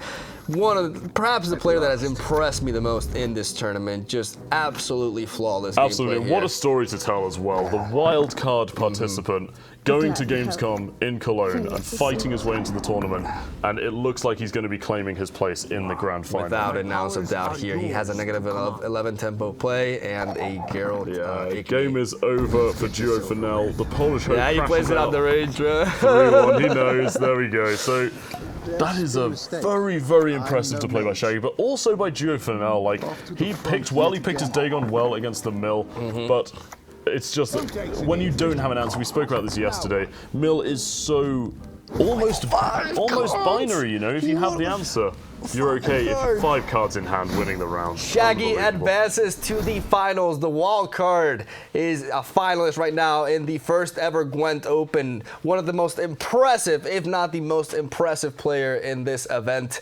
I am incredibly excited to see Shaggy face off in the finals against either Super JJ or Jorah. And I'm super excited to see Mill Nilfgaard make it all the way up there. I could not be happier. Like, come on now. Excellent series of games. I mean, how can you not Absolutely enjoy that? brilliant play from both players as well. Congratulations to Shaggy, of course, but Fennell, a very, very good player in his own right, and going home with, because of the distributed prize pool, quite a bit of winnings too. So congratulations to Fennell for making it to the semis. Yeah, especially, like, I really was a fan of his quarterfinal too, because he ended up losing the first 2 games and then brought that reverse sweep. So shout outs to Fennell, excellent performance. But man, I can't deny. Maybe I am a little bit biased. I don't know. I like that NBA. Just a bit. But yeah, the NBA ban, absolutely key there. Yeah, so exactly. We're getting ready for the second semi-final of the day, and we will be showing you that after just a quick break. And here's the bracket. Here's the bracket. Shaggy, Austria in the finals. It's going to be, regardless of who wins here, it's going to be Austria versus Germany. And Super JJ actually the favorite by the polls to win this tournament. Yes, very heavily favored. With Shaggy being the second favorite right behind them. But Super JJ very massively voted there, over 50%.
All right, everybody, welcome back as we are getting ready for the second semi-final of the day. That is going to see Jorah going up against Super JJ, both players hailing from Germany. It's promised to be a very exciting match. Ethne is banned for JJ and Jorah's Uridan is banned. So for this one, I'm going to be joined by my friend McBeard. McBeard, how are you doing? Doing very, very well. That was a great match to watch. You guys did a great job on that one, and I'm excited to check out this one. A little bit of a German civil war here. Looks like we're going to see Super JJ take on Jorah. Interesting bans here. Jorah having his Uridan banned. Super JJ gets to play his Uridan, which was banned in the previous day. So we will... Actually, we should probably make a correction. I believe the bans shown on screen are actually the incorrect way round. Super JJ brought the Uridan list and it is banned. However, Jorah brought the Ethne that is banned. So the lists were displayed the other way around, I'm pretty sure. Right, because there is, Jorah definitely brought a Dagon list, so we'll just get some quick clarification on that, but it definitely is a Monsters ban and a Scoia'tael ban as we're going to get into these mulligans. Super JJ and Jorah put on a pretty good show yesterday, both of them part of a pretty good series. JJ's series was a fantastic clash with China's Hannah Chan, came right down to the very, very end of Game 5. Jorah also eliminating Lee 92 Fra in a 3-1 victory, which proved to be quite dominant in the end there. And one of the things I'm most excited about, as I wasn't able to cast last of JJ's matches, JJ's brought some very unconventional decks. All of his decks over 25 cards, and all of his decks very interesting choices in these decks. Now we are seeing the ban once again. Still be the wrong way around, so, there we go. We're going straight into the game, apparently. So we're going to see Skellige against Skellige, a mirror match to start with. But just to confirm, JJ's Uridan is banned and Jorah's Ethne is banned. So Jorah does have access to Dagon for this matchup. So we're going to get able to see a little bit more Monsters play. We didn't see a lot of it yesterday, so we will get a chance to see some of it today. Is the Skellige mirror definitely comes down to, it comes down to Coral a lot of the time. It does come down to a proper pass, asserting dominance in round 1 through ships. And, I think that this game is definitely anybody's game, as these are probably the most ironed out and refined lists that we will see from either of these players. Discard Skellige has had a pretty solid core, I'd say. It's interesting, that is actually usually the case, but JJ, being JJ, actually runs a pretty unique Skellige list. You can see on the left of his hand there, he is running Clan Haymae Scald, which is not a card that you technically see very much in Skellige at all, never mind discard Skellige. So JJ does have a slightly unique list compared to Jorah's, but will that be enough? I mean, JJ's very obviously teched some of his decks to deal with the mill threat, so how do you think it'll fare going up against a pure discard list? Well, it's interesting. The Haymae Scald actually was one of the cards that helped him win in the very end. That inclusion that isn't normally seen. And JJ not afraid to add that 26th or 27th card if he feels like there's a lot of application for it. Skellige has a way of drawing both from the deck and from the graveyard, so you can put these tools, these flexible kind of situational tools in your graveyard to use in emergency situations, as we saw JJ. I believe he blocked a devastating Villain Trentonmirth, a potentially devastating Villain Trentonmirth. And in this situation here, would you say that the Skellige player who goes first does actually have, normally going first isn't always an advantage, but being able to drop a ship before your opponent and set up and be able to block your opponent from playing that ship? I think it's a big thing. I think it's... I definitely prefer to go first in this matchup, which is not something that you say about a lot of matchups in Gwent, but the ability to be proactive to begin with those ships, establish their huge presence on the board round 1 is definitely what I'd classify as an advantage, and that's actually demonstrated in JJ's response. You see he drops that Gremist to deal with the threat of the ship before actually getting his own true tempo underway. But now that Demon Pirate is going to be sharing the damage in the fog, JJ's actually definitely in a disadvantageous situation. For sure, Jorah is going to get extra value out of that ship as the Clan Demon Pirate's going to absorb at least 1 tick of the fog. But looks like JJ does just not want to allow that defense measure to succeed. Take that ship out so he can probably establish his own setup in this situation. Yeah, and it's a very important play, that fog from JJ, because what that allowed him to do, because he'd drawn Skirmisher, that allowed him to discard a Raider after 1 tick of the fog and deal the 4 damage to kill the ship. So it was actually like a long game to kill that ship there. Very nice play from JJ. Of course, he is known for his meticulous planning ahead, and that's some of it in action there. So I do expect to see JJ establish his own presence with his ship next. Yeah, Gremist is a card that we've seen played later. Most of these games, Gremist has a very flexible option. He can create weather on the board, but he can also generate a lot of points through Blood-Curdling Roar. And now it looks like we're seeing both Gremist taken care of. The last thing he can do is clear weather, but that's not what's happening here. It looks like he's just happy to play the bear for that tempo into the fog, perhaps to protect a ship he's trying to resurrect.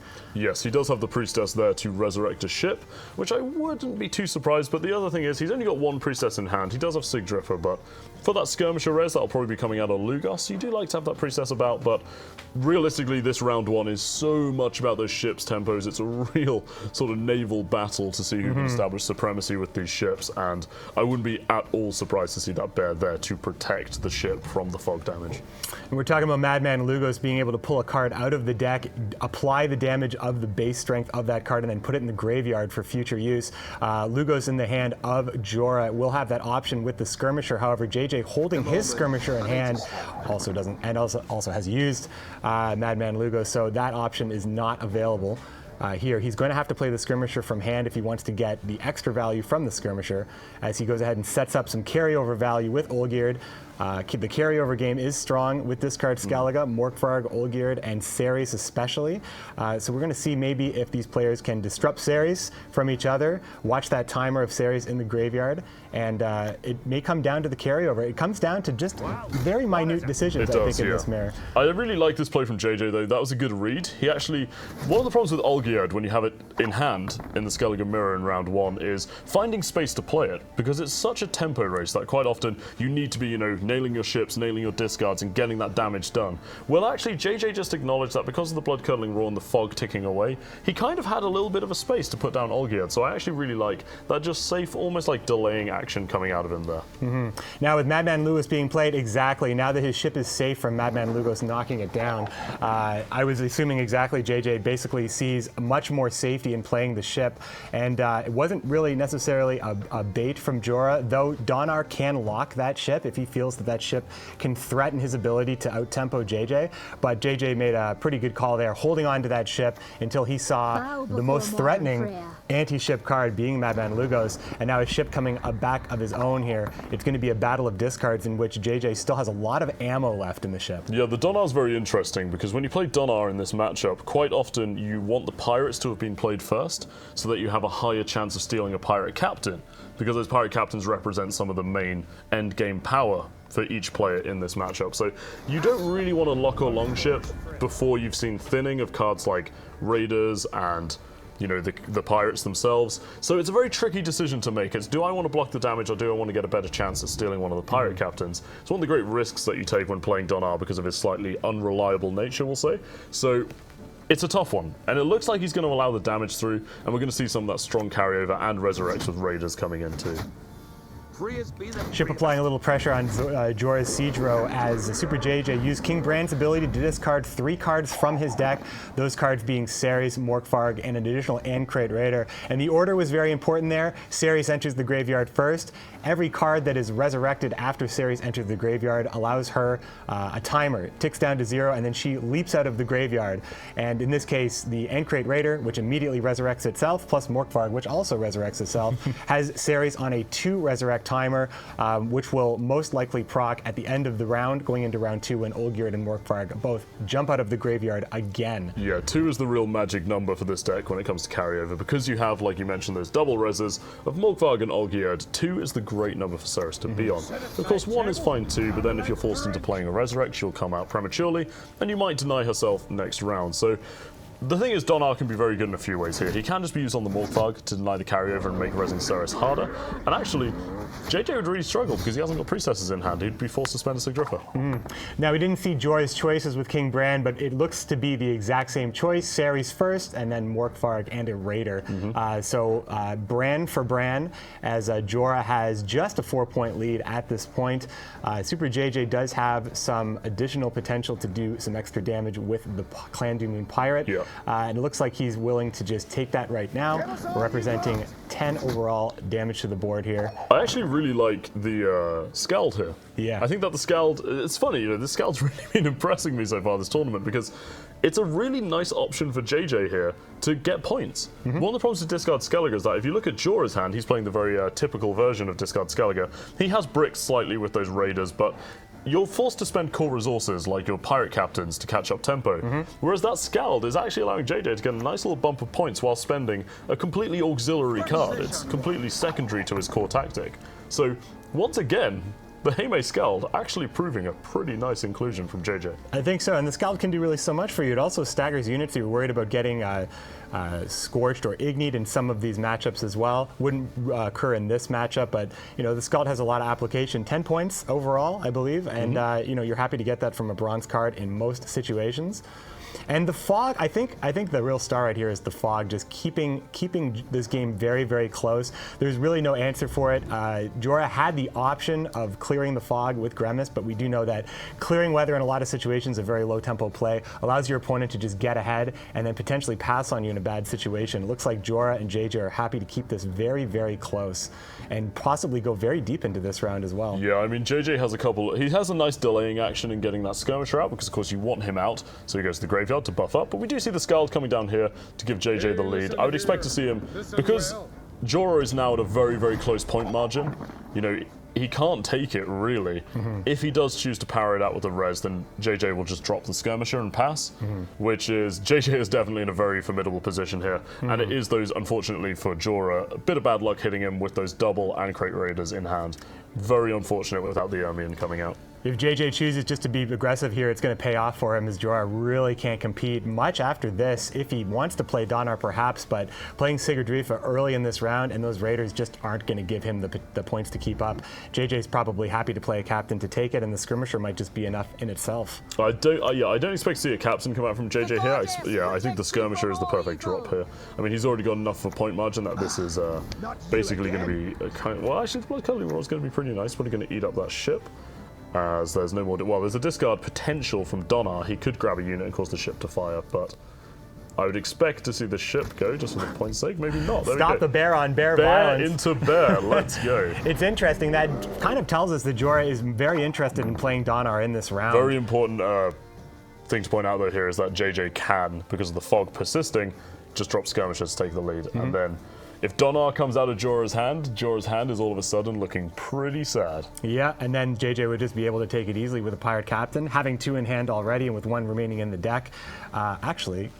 Correct myself. Nope, JJ is running 3 captains. There is still 1 remaining in the deck as well, so being able to use that resource, exactly what it should be for a tempo play, take the round as well. We do know the carryover for both players is going to be identical. Both Morkvarg and Olgierd and Ceres will be coming out, so it'll start off as a tie game. So, yeah, it'll start out very interestingly, but like you say, the key thing here is those captains. The fact of the matter is they're sitting in one player's hand and they're not sitting in the others. So it's true. Even if a Raiders drops here, JJ can actually pass and the fog will tick him down. So the Raider is not enough. Donar has to be played. He's going to lock Morkvarg. He does get a unit, so he does cause the ship to fire, which opens up a nice gap. But it was only a Priestess that he grabbed, and that's actually one of the best units that he can grab. He doesn't hit a Pirate Captain. Very important for JJ here. Yeah, no, go ahead. Well, we're talking about that carryover. We're talking about it now. In this case, with Morkvarg locked, Jorah will be starting off the second round with more points on the board, which could be devastating, but I don't think he has the potential to take this round, so it may not ultimately matter. Yeah, I mean, JJ, of course, does not know the contents of Jorah's hand. He doesn't know how bad it is. He could think that he has a Coral even, but he kind of guesses that the tempo is lacking when you see Donar come out. Especially, you want to be playing that when the deck is thinner and you can hit those Pirate Captains, but the Captain is a great, great drop here because the Raiders just can't catch up to it. Both Raiders wouldn't even catch up to it. That fog got so much value for JJ, really. Just hitting him. How many turns was that fog going for? That fog has taken easily 7 or 8 turns, yeah. Yeah, and this pass here, JJ was just happy to play aggressively. I mean, you can get your opponent to spend high commitment cards, high priority cards that you want to see, but in this case, Jorah didn't even have anything like that, just didn't have anything to compete with it. Was Jorah just hoping for a pass at one point? I wonder how that was I wonder how that was maybe, Yeah, what the ideal Jorah situation here would be. I think Jorah may have assumed that JJ wouldn't want to commit down to 2 cards, because when he was playing the captains, he might have thought, okay, this is opening up enough to get the pass out of him. But I feel like he didn't actually have enough resources to guarantee that effect, and that's a really unfortunate draw for Jorah. Getting that Warlong ship is not what he wants to see. You want to see those powerful golds come out. He's got Coral. You want Ermion. He would have loved Ermion there.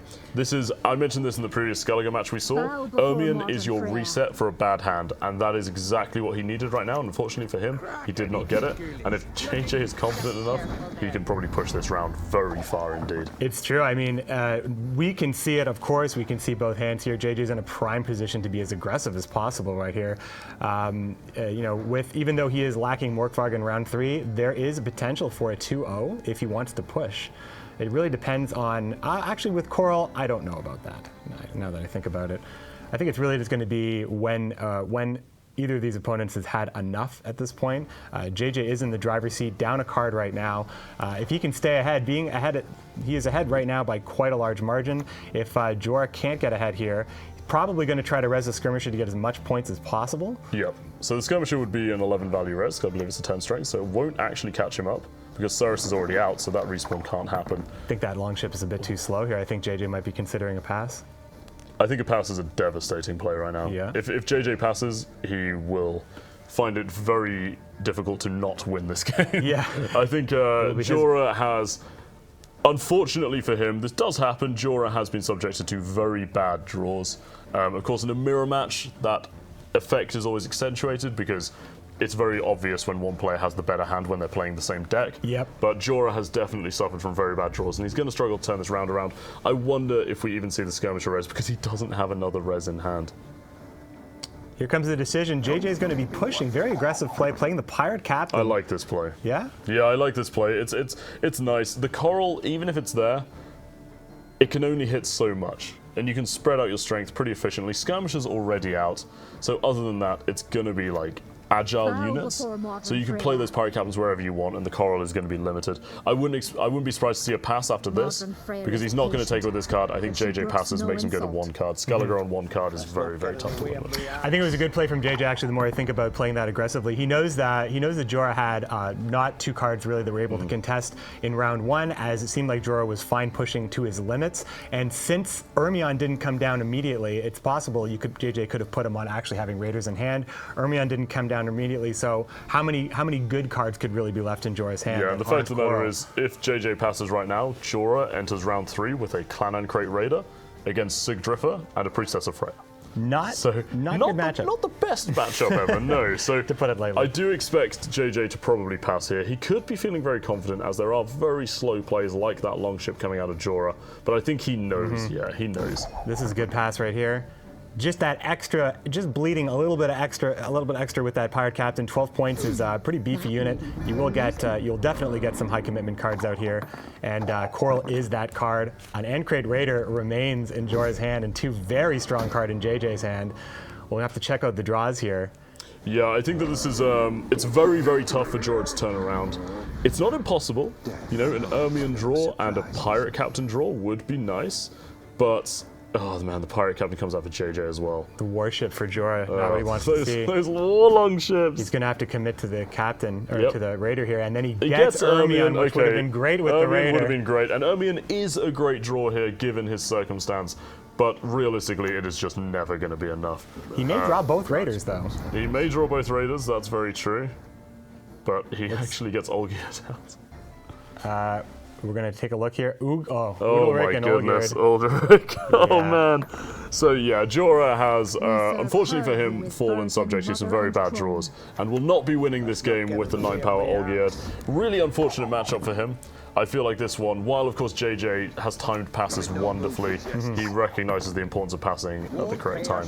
Very much so, and he's a very meticulous player. Jorah, I feel, fell a little bit unfortunate, perhaps didn't get the full opportunity to compete necessarily here, because some of those draws were, to be blunt, absolutely horrendous. Yeah, I think it really did come down to the draws, being stuck with the Raiders in hand, especially when JJ was perfectly happy to continue to push in round one. Winning round one put JJ in the driver's seat, allowed him to bleed as many cards as he wanted to out of Jorah and then pass in a very favorable position. And then, of course, his powerhouse cards compared to what Jorah ended up drawing and the Raiders that he was stuck with. He really just wanted to see Ermion later. Yeah, I feel earlier, like and he couldn't get it. I feel like one of the great measures of Jorah right now is going to be how he reacts to that loss, because that was, I'm not him, but that was an infuriating loss. There's no way that when you lose, especially to things that are maybe a little bit out of your control, it can be very frustrating. So hopefully he remains composed and goes into his next matches with a clear head. And we are going to see Northern Realms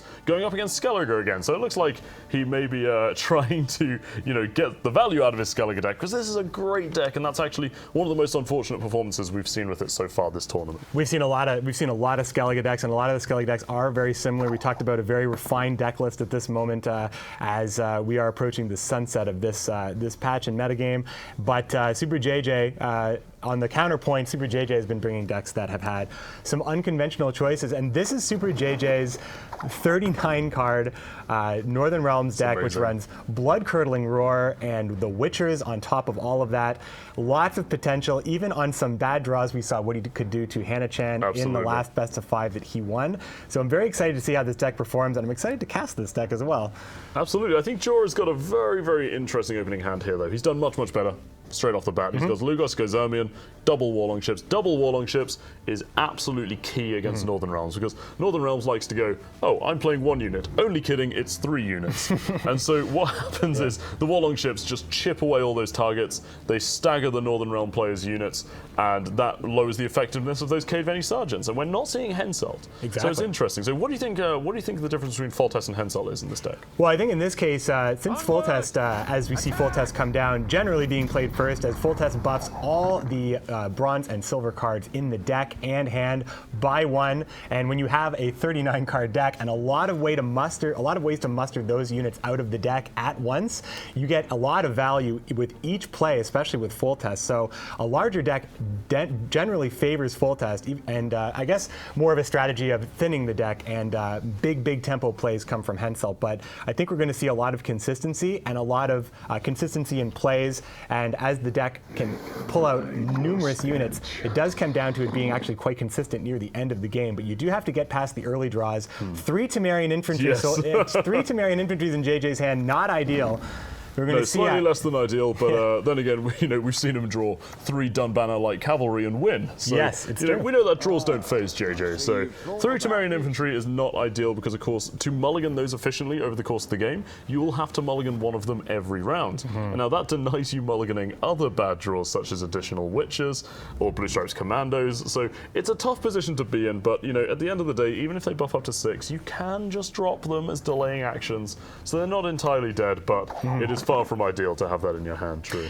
So in that case, like you were saying, when you mulligan away the units that you want to get rid of, you do risk drawing as well. So the work has to be done. He just passed into Dunbanner Light Cavalry. That makes this a lot easier. Oh, JJ can win this on even cards. Very easily. That's huge. They passed. I mean, the pass into Dunbanners is enormous. He just passed on precisely the amount to proc them. He was 21 points ahead. 21 points is all you need, and the Dunbanner Light Cavalry come out that's so insanely to save clutch. the day. JJ must be happy with that. That was such a...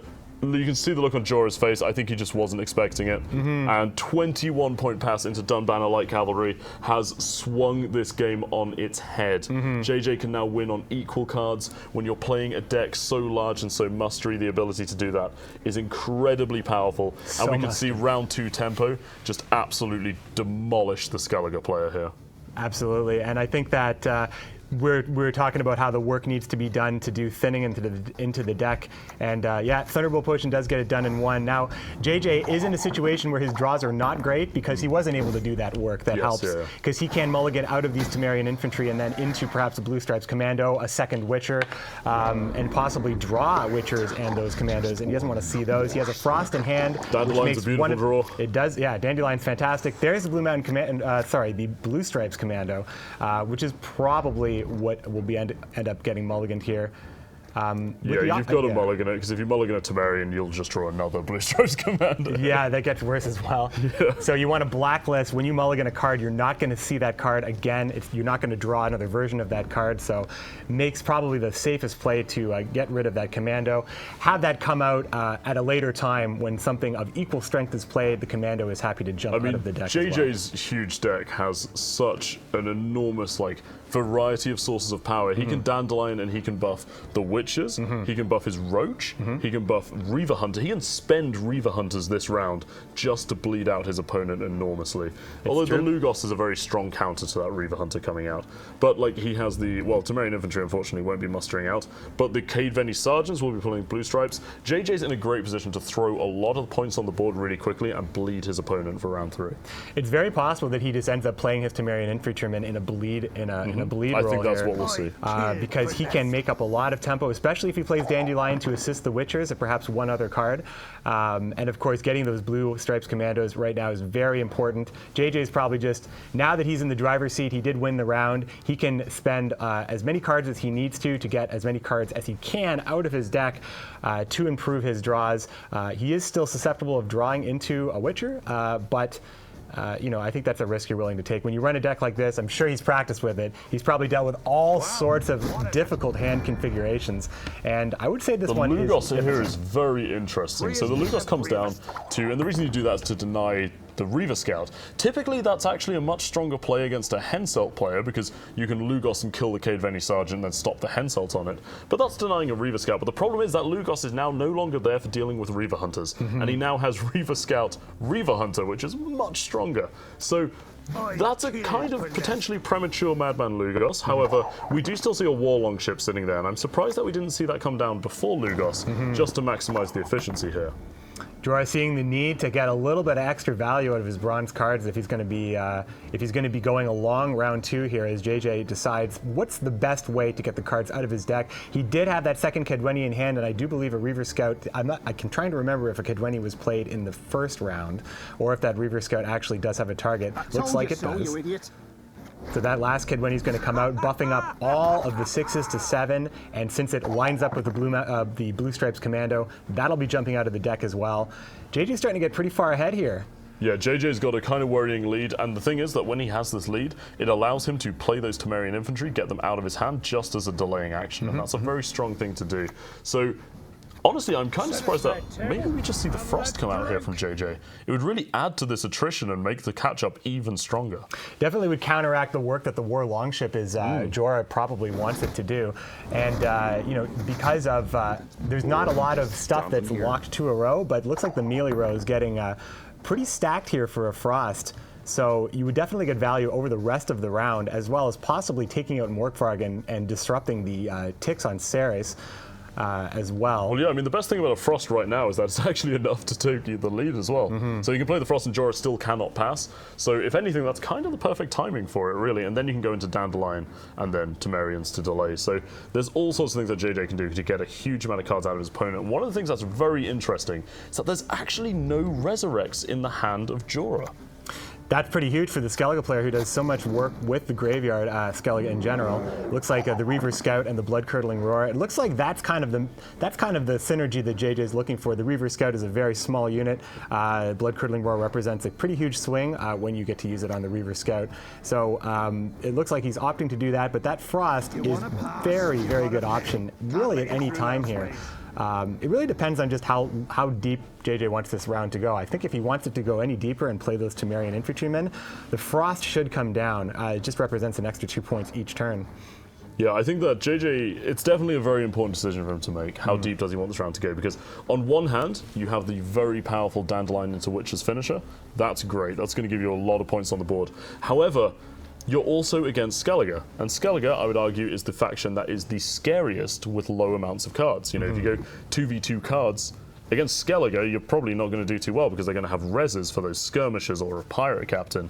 So it's a very important decision for JJ to make here. How much does he want to commit to this? We're going to get to see the Dandelion decision here. Which is actually going to be higher tempo than just a Dandelion because I believe JJ runs Roach. I imagine he does. He runs Roach in everything. He does like Roach. It is one of his favorite cards. He's just taken a peek. one more buff can be applied. Dandelion does boost each card selected by 3, and because that last selection does immediately close the road. Yeah, actually no Roach in this deck, which is interesting for JJ. Typically, you do see Roach in a lot of his decks, including his dwarves, but instead he has opted to do some more utility, which makes more sense because you do need to get through the cards in this deck pretty efficiently. Well, when you add the Witchers to your deck, which is a silver card that musters out 2 additional cards, it does kind of restrict some of the choices that you can make with silvers, especially when you have to include some important silvers like Taller as your silver spy, well, there is a Sheila in this deck as well. Yeah, which Sheila's is a also very interesting card here. It's a good one when you're running triple blood-curdling Roars and Frost, but we actually want the Frost to use now, which is going to be decimating that Morkvarg. Very, very big play onto this Morkvarg because that's going to be denying Ceres timers. It's going to be denying carryover. Very, very good card to kill with the Frost. I think the Frost could have gotten a little bit of extra benefit early, but I think that it's absolutely fine to play it now, and I do believe JJ will be playing all 3 of these Temerian infantrymen, leaving just the Witchers and a Reaver Hunter, and hopefully some, a really fortunate draw of Reaver Hunter, extra Reaver Hunters would all but seal the deal. Yeah, I think it's very interesting for JJ right now because while he doesn't know it, Jorah doesn't have that many ways of catching up with tempo. However, that Clear Skies is a good indicator that he's worried about the bleeding effect and actually keeping up because he's got a Raider, he's got Ermion. Ermion, you want to play round 3 here, but I feel like we're going to see the Ermion forced out round 2. Yeah, it's going to be forced out for sure. JJ is happy. Now we see the first Temerian infantryman going down, and that gives Jorah the information that the other 2 are in JJ's hand as those cards do pull themselves out of the deck. The only reason why only one would ever come down is if the other 2 are in the deck. So at this point, Jorah can get a pretty good read. What he's probably thinking, well, what are the other 2 cards in JJ's hand? Like, what do I need to play? What can I play to get him out of this round? But knowing that at least probably 2 more plays will be those infantrymen, Jorah now looking for an opportunity to not get bled out of important cards like Ermion, and he's thinking about playing Udalryk at this point. So Udalryk comes down. This is kind of nice. Oh, the tough Coral choice. is enormous here. Coral is going to be the choice. Coral is the choice, and very, very good against Witches round 3. Also very good for him to catch up this round. I think that while, of course, JJ does not know where he just drew, it now has to be pretty high priority to pressure that Coral out because against the Witches, it's a great card. Yeah, and when you see a pirate captain in the graveyard, and you know that the pirate captain at this point is like, in double digits, so Super JJ could also make a read. Well, what's more important than a pirate captain in a Skellige deck? JJ, it's very easy to say should. JJ should know that the card that he chose was Coral because it's the only thing that you discard the pirate captain for. Which should influence him to try and bleed it out, but of course he can't spend Witches, so he's only got really those 2 Temerian infantry to continue bleeding with.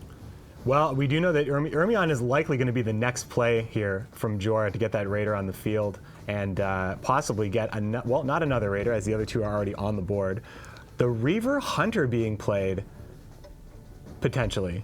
So he may want to mulligan one of these Temerians and then play one to pull the other out next round. It's possible. It's quite a nice tempo play. Very interesting. So it depends how comfortable he is with it. He's probably going to judge it based on what card comes down next and then decide if he can afford to keep 2 Temerians for next round. Do you think this is a bluff by JJ? It's the only thing that Jorah could assume now is that his hand is Temerian infantryman, and another Reaver Hunter. Yeah. I mean, you could put him on the Witchers. I do believe these players have taken a look at the deck. Oh, it's still a blood-curdling roar. Was it blood-curdling roar? Yeah, that's just still blood-curdling roar, which is that's a non-consequence for JJ's deck. So I think that JJ is actually in a great position to pass right now. JJ with the very the 39 card deck is capable of taking on a mill deck, but also does take on Donar in a way, in that there is a lot of cards that are not Reaver Hunters that can be grabbed from Donar's effect. Yeah, it's very important to point out as well, because of the tempo that JJ was able to muster this round, even if, well, of course, Jorah will win this round if he doesn't get 2-0'd, and that means that JJ will actually have the final action of the game, because they'll be on equal cards, and therefore Coral cannot hit the Witches. The Witches will be played uninterrupted because Coral will have to be played before them. So it's a very, very fortuitous place to be in. We do see an extra Temerian infantryman come down, and this is kind of risking the ability to do that if Jorah was able to take it in one card and you weren't extra comfortable pushing more. But I do expect to now see, of course, the 3rd Temerian committed to this round. It's interesting. I wonder why JJ decided to play the Reaver Hunter before playing the Temerian Infantryman. It basically gave Jorah a little bit more information because Jorah could correctly assume that 2 Temerian Infantrymen were in hand. JJ chose to play the card that Jorah was not 100% on. And then also allowed it to get locked and also allowed Donart to potentially do some damage, but it looks like it's not going to be too bad for JJ here as the gap closes a little bit more. You can make the option to mulligan away the infantrymen, and of course the draw does influence what you might mulligan in round 3. Is JJ going to stay in this round or not? It's very close to call. I think that JJ passes now to go on equal cards because he wants Witches as the last action, and he really risks it. If he plays that Temerian, Jorah can win this round on 2-1. Yep. Whereas if JJ passes right now, JJ can take the well, not take the round, but JJ can go into round 3 on 2 cards, which is what you want to be doing. Yep. So I feel like, oh, the Temerian's coming Pirate down. Captain's going to do it too. It's possible JJ's all in on this round. Yeah, he could, but I mean, he knew that Pirate Captain got discarded, so he must know that Coral is sitting there. Maybe he doesn't rate Coral's chances of taking it. Well, maybe it was the fact. Maybe he thought that Ermion was the card that he picked up. Although at this point, now that Ermion has been played, that wouldn't be the case. Yeah. So we're going to see the res come out. The res will also do it, I believe, or does it actually? This does not get Jorah ahead. Is Ceres on a one-timer? If I'm not mistaken. Well, if Ceres is on a one-timer, that would do it. That would do it. Give us all you got. Which she is. She is not. That was a 2-timer. That was Which her she is going to not. 1. So very confusing resurrect there. Maybe he's trying to bait JJ into the all-in, but I feel like all-inning against 2 cards left as Skellige when you haven't seen Coral and you haven't seen all the pirate captains is very dangerous indeed. Surely JJ passes here, because if he passes here, it will go to 2-2 and he will get to last action with Witches and he will win the game. Yeah, because Coral will have no way to hit the Witchers. The Yeah. Witchers they represent 26, I believe, with the Dandelion buff plus the full test buff on top of it. So that is, a devastating amount of points in one single card. And JJ is trying to put his opponent on what these last 2 cards are. The Pirate Captain would have gotten him ahead, would have forced JJ out of the round. Surprised by that res. I'm Very genuinely surprised. especially when the skirmish is on the board and you know you're going to have that decent res next round. And yeah, the Witchers, good maths by the way, the Witchers are indeed going to be 26 value. Well mathed, friend. But yeah, when you know that you're going to have that skirmish with the res, I don't like the Priestess play there. I feel like it's cost him the card advantage and it would have put JJ in a horrible position. And here's Coral coming down here. The Pirate Captain. Coming down. The only thing that could possibly save Jorah is if Super JJ draws into a Witcher and then mulligans into another Witcher, and then Jorah happens to draw his last Pirate Captain. Yeah. That would be enough. But with Ceres and Morkvarg, I guess it makes it a little bit closer. And Yeah, I Sigurd, mean, there's of a course. decent, oh, there's a Witcher. There's the Witcher. And Sigdriffer. Oh, could we actually see this happen here? Lambert into Oh, Igni. Igni is That's going to help. potentially good. I believe Jorah can dodge Igni. So if the skirmisher is resurrected, that front row is only 17, so that's not ignoble. So I believe he can. The question is, will he foresee it? Because if he makes the mistake of dropping, and it would be a mistake to drop that Dim and Pirate Captain on an alternative row. Watch us and keep us. Yeah, this will be the skirmisher. It'll end up being Grimaced, very Grimaced. interesting. Okay. Again. Blood-curdling roar. Where's that going to go? Morkvarg? On Yeah. Morkvarg, yeah. Hide your stench. Morkvarg comes back. Ceres is already out, of course. But here's the thing, this blood-curdling roar, yeah, okay, perfect. Yeah. So he had to play that He's melee. safe. He Jorah's can now play safe. that safe, yeah. Igni is going to be dead. 26 points. He's got Igni it. is Jorah's dead. got it. Jorah got it.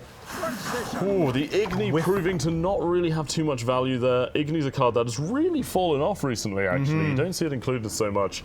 And in a short round, it's really not a card you want to draw because your opponents can, without them having to play a number of cards to actually, you get it to a point where you just have to play into a row of 20 where Igni can actually get the damage done. Absolutely. Super JJ probably just planning what the next game is going to be like here. Yeah, I think so. So Jorah really on thin ice with those resurrect draws, not actually managing to draw his resurrects, but then he managed to turn it around and is gonna tie up the series 1-1, which is he must be very comfortable with that because it's such a good feeling that when he lost the first match in really horrible circumstances, to then immediately get it back with a win, he's going to be back on point.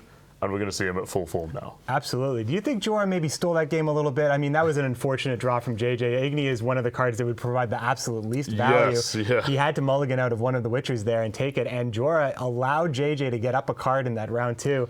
He still was able to take it. I feel like, basically, I feel like JJ obviously had those triple Temerian infantry in his hand from the beginning. That's never going to go too well for you. While he did use them well as delaying actions, you still don't want to be doing that, right? You want to be forcing cards with tempo pressure. You don't just want to be bleeding card for card. That's not how Northern Realms likes to play. So I feel like that and the appearance of only one Reaver Hunter might have set him back. But we're going into a Northern Realms mirror match. We're going to see 39 cards versus 27 cards, I believe, coming out from A paltry Jorah. 27 cards from Jorah. A measly 27 cards against the might of the 39 card deck. So we're going to be seeing a traditional Reaver Hunter play from Jorah against JJ's 39 card muster monstrosity. It's going to be an interesting matchup. Who do you give the edge to in this one?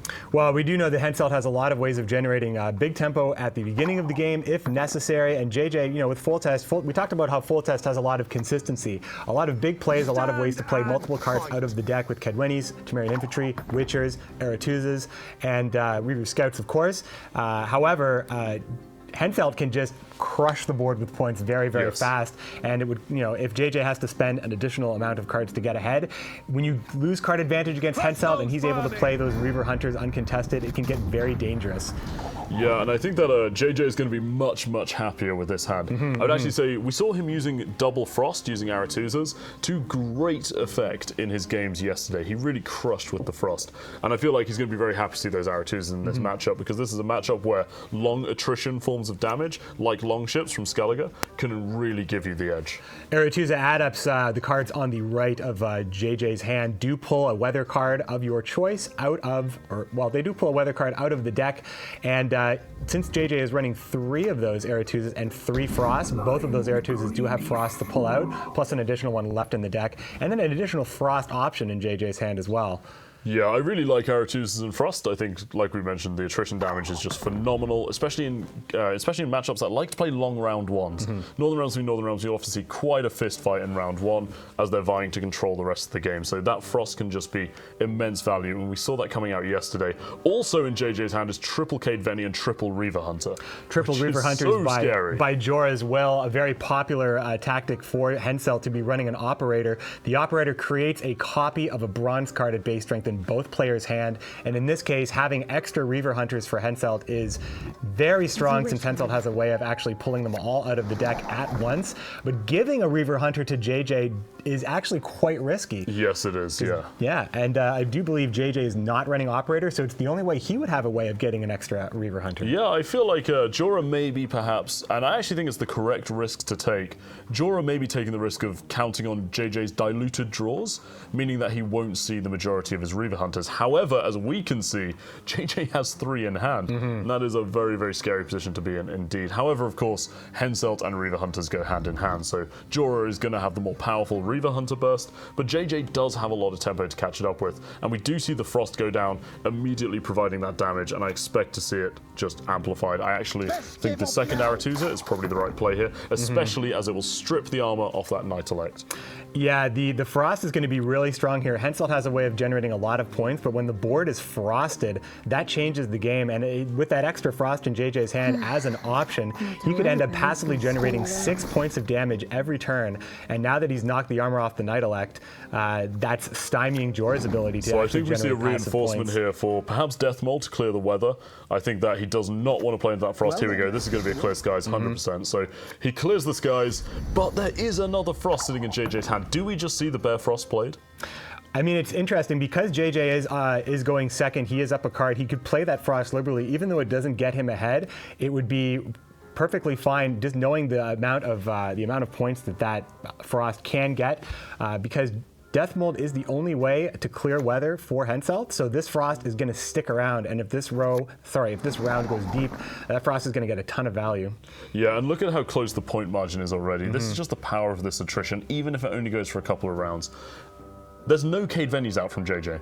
and he's this close in points. Like, JJ has the means to just speed away with this round. I wouldn't be surprised if we see a relatively early pass from Jorah, although it looks like he will be henselting the Cade Venny Sergeants to get that power boost. But JJ does have the answers to this, even if he can't do it as quickly.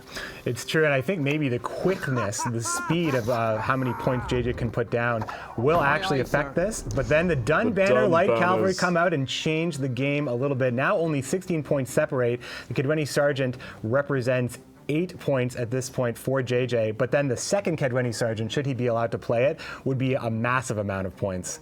Yeah, this is a really nice position. Those Dun banners in 2 games in a row are doing work. Even if JJ didn't win the first, they were so clutch in that first round. And now we're going to see Cade Venny's coming out and buffing up all of these units. Huge, huge value. As soon as that second Cade Venny drops, it's going to blow up the board with buffs.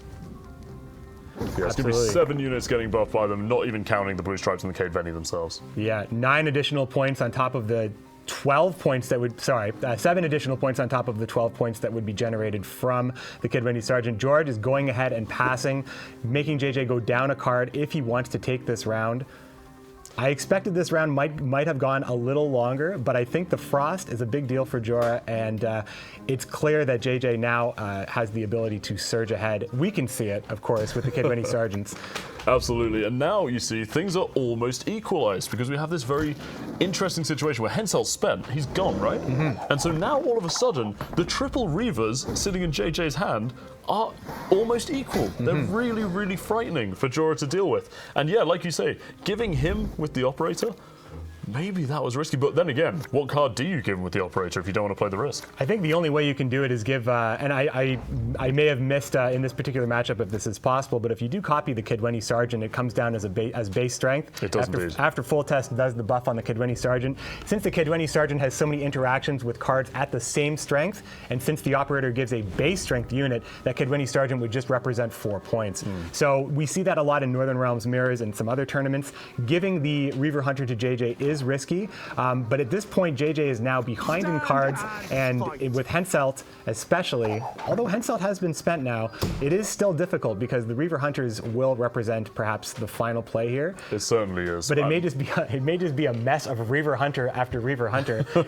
One of the things that I love here, though, and I know I've harped on about it, but I love the inclusion of Frosts in JJ's deck so much because it has allowed him to carry over some of that Cade Venny Sergeant stroke, but the Epidemic just denying that Sergeant, but there is another one to come out, but that is still a very frustrating Epidemic nonetheless. But I bet Jorah is going to kick himself now as he realizes, had he waited 1 turn, he would have been able to Epidemic. If he'd played his Thaler, he would have then been able to Epidemic all 4 units for a huge 28-point Epidemic. That would have been, now would that have been potentially greedy? I mean, we can see JJ happily playing that Kedweni Sergeant after seeing Kira. Would he have let himself be vulnerable to it? Both players know that, Kira has been a superstar in Northern Realms for quite a while at this point, but you'll take Kira at 17 points, I think, denying 6 strength on the opponent's side. However, this, of course, stops any additional Quen or buffing in the future, but Kira Met's a very good card just because she's so flexible, and in this case, since Jorah does have to win, he's probably looking for every possibility to stay ahead here and maximize the advantage of having the extra cards right now on JJ. Yeah, I mean, there's definitely some big ways for Jorah to catch up here. JJ knows that he hasn't spent Temerian Infantry, he knows he hasn't spent Igni. Like, JJ is a real study of his opponents, this guy, he studies his opponent's decks, he will know exactly what Jorah is running, and he knows that he hasn't seen Temerians, he hasn't seen Ignis, so he needs to be a little bit wary here of when he passes, like you can see him thinking about right now, because the gap could very easily be closed. Igni and Temerians actually aren't enough to do it right now, but the gap is not as big as it seems when those muster cards exist. JJ playing another Reaver Hunter here. Or sorry, this is the first Reaver Hunter in this game. Summoning Circle option here for Jorah. Summoning Circle copies the last card, the last unit that was played from hand, silver or bronze, and it looks like he is going to be playing that Summoning Circle to get an additional Reaver Hunter, which makes 5 Reaver Hunters would be all together in the graveyard and in the deck and hand. So that means that the Reaver Hunters that will eventually come out of the draw will be huge units. Yes. And just taking advantage of using that summoning circle. It's a pretty popular tactic from Hensel. You give your opponent a Reaver Hunter, you let them play it, and then you take advantage of that again. Absolutely. And if you're JJ, do you keep pushing this round to see more of them? I wonder. I mean, JJ is in the driver's seat here. He has a pretty sizable lead, 23 points. His opponent has 2 cards on him because of this taller play. So it's really kind of up to JJ as to how much bleeding he wants to do. You really want to get as many win conditions and as many huge plays out of Hensel as possible. We see Igni representing a lot of points here. We see the Reaver Hunters representing a lot of points, and of course the Temerian Infantrymen, all a lot of points. And the Reaver Scout could potentially get another Reaver Hunter. So Jorah is in a position to generate lots of points very fast.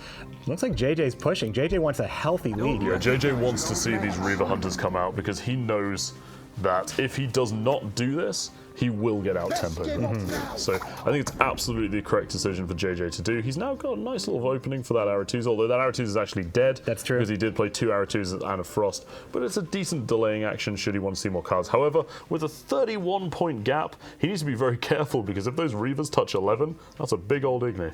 I don't think it's possible for them to touch 11 they'd go to 12. because of the quadratic nature of the Reaver Hunters. I believe they would all go to 13 with 3 of them on the board. They would, yeah. And but then, of course, that would be a very great Igni for basically JJ can't play a Reaver Hunter. No, it would immediately hand him a 30-point Igni. Geralt Igni just would seal the deal. However, he can stagger them with the Thunderbolt. That is an option as well. It looks like really that like is this the play. option. This is smart because this is a great play because it now allows him the ability to keep pushing should he want to, judging on his opponent's reaction, but it also just opens up that gap. There's a 43-point gap to close because he can't tie, and he's 43 points to go into round 3. So is this the JJ pass moment? I mean, I have a feeling that with the Thunderbolt potion being played, JJ is happy to play possibly 1 or 2 more Reaver Hunters and just force Jorah to play everything in his hand to combat the strength.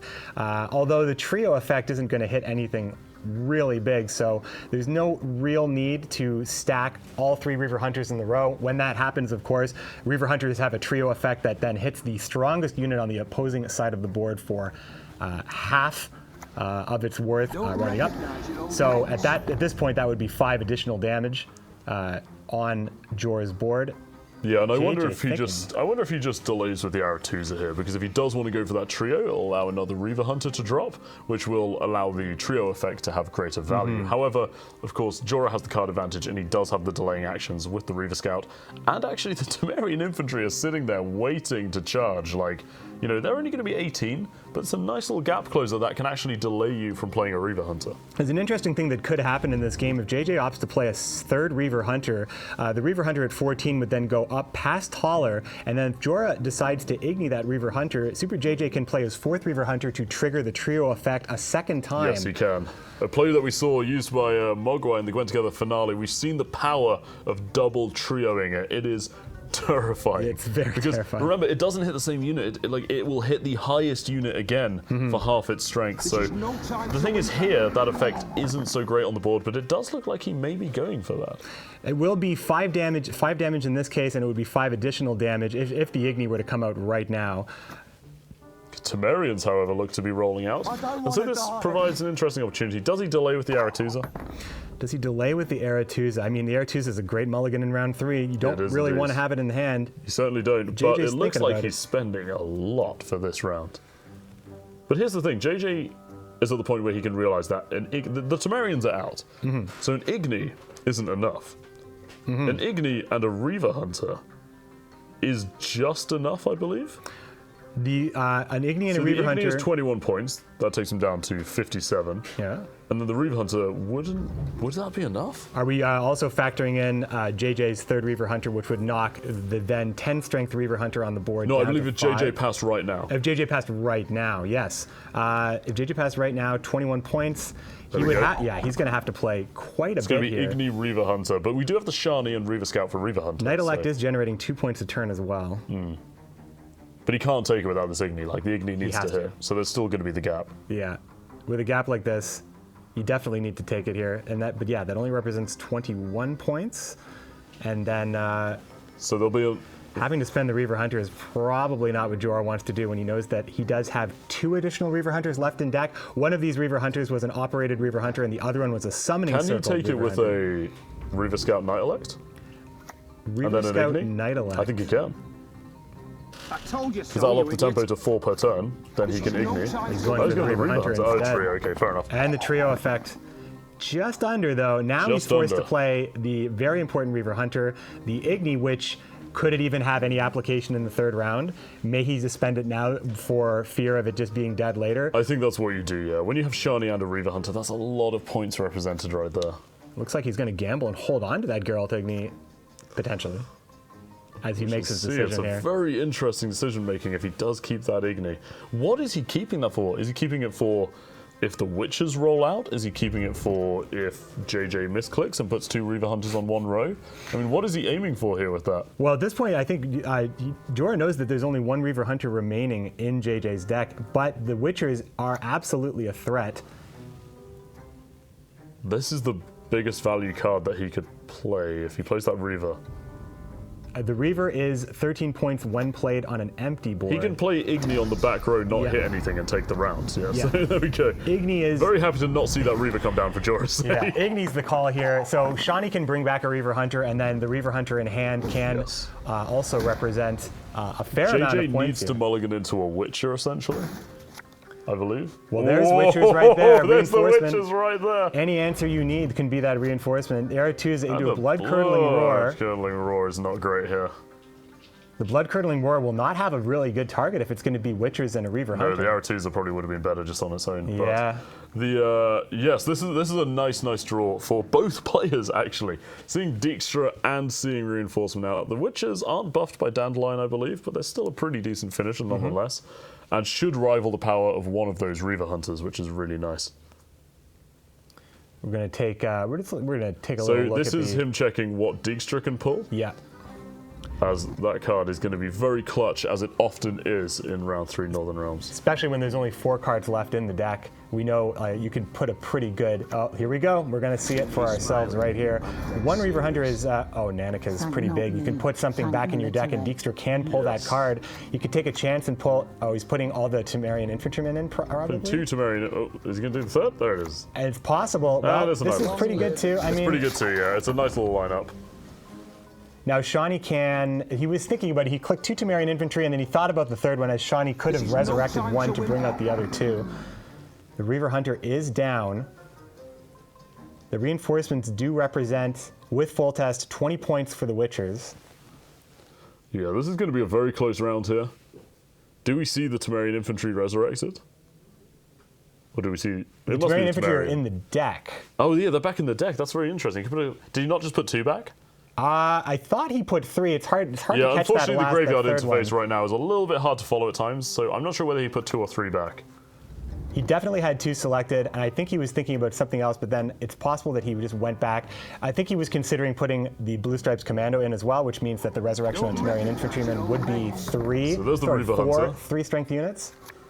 But this blood-curdling roar is, you know, it's a few points, but it's 5, right? So Sheila blood-curdling roar. I mean, it's still, what do you have to really? Would you blood-curdling roar Sheila yourself just to get a cycle? well, that would be pretty risky to try and draw a Witcher. Really risky. I know, I think we definitely probably just see the Witcher straight played here. He is thinking about it, though. He's thinking about it.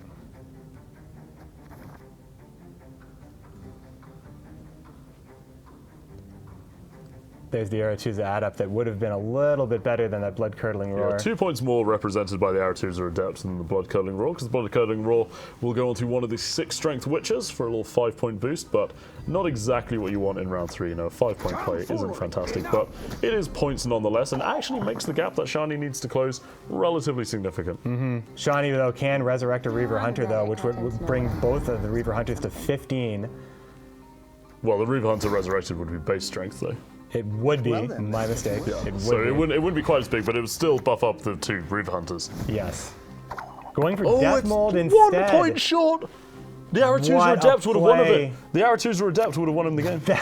Oh, man. Oh, man. Coming down to 1 point if Oh. you had kept the Aretuza Oh, well, Adept, the Knight and you Elect. The can't Knight keep Elect. it, No, right? he wouldn't have won it from the Knight Elect. The Knight Elect would have got it. Oh, the anyway. Knight Elect would have Yeah, he got would it. have been 1 point short, but oh, man, Little ahead that's of such a ourselves. close result. You can see the frustration on JJ's face as he knows that round 3 draw was just not in his favor. Absolutely unfortunate for him, but very well played by Jorah as well. That was a very close Northern Realms mirror match, and JJ now needs to win with his Northern Realms 39 card deck. How does he do it? It's interesting because we've seen JJ play this very large Northern Realms deck to some success at this point.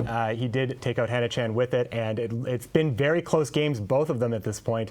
But at this point, he has to win with it now, and it is a bit of an unconventional deck, and we saw the draw burn him a little bit. The Blood-Curdling Roar was a very low-tempo card in a situation where he just needed a little bit more. Yeah, Jorah's final leader is Dagon as well. Probably the leader that the people generally view as the most powerful in the game. And so JJ has an uphill battle against this Dagon. Having match point with Dagon does feel probably pretty good for Jorah here.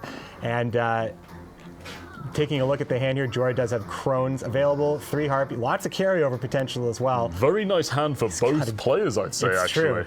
It's true. JJ has access to triple K-Vennies. He's got the Frost there from the Aretuza. He's got a Blood-Curdling Roar to, maybe convert a little bit more strength up. But realistically, probably would have liked to see a second Aretuza in that place. He does have Kira, which may be a little bit later game. But just that triple K-Venny is a great way to keep up monster tempo. Yeah, the triple Kidwenny is really fantastic when you're just trying to get as many cards out of the deck as possible, just making sure all your cards get maximum value. And the monster player does start a little lower tempo. The carryover is the real threat, but the potions will always have homes here. And it's interesting, the Griffin and Caretaker combo. I do like this for Jorah. The Griffin can move a bronze card from one graveyard to the other, and the Caretaker can res from the opposing player's graveyard. So what the Griffin can do is move a card from Jorah's graveyard into Super JJ's, and then he can resurrect that card. It's a really wonderful play. Shows the intricacy of graveyard play in Gwent. And I wonder what we'd see that used on. It's even not bad, just used on like a Soleno Harpy, gives you some more carryover in round 2. So there's all sorts of targets for that, but we are just seeing a very typical Dagon opener. The fog comes out for the damage, the carryover is coming out. What does JJ do to play against this?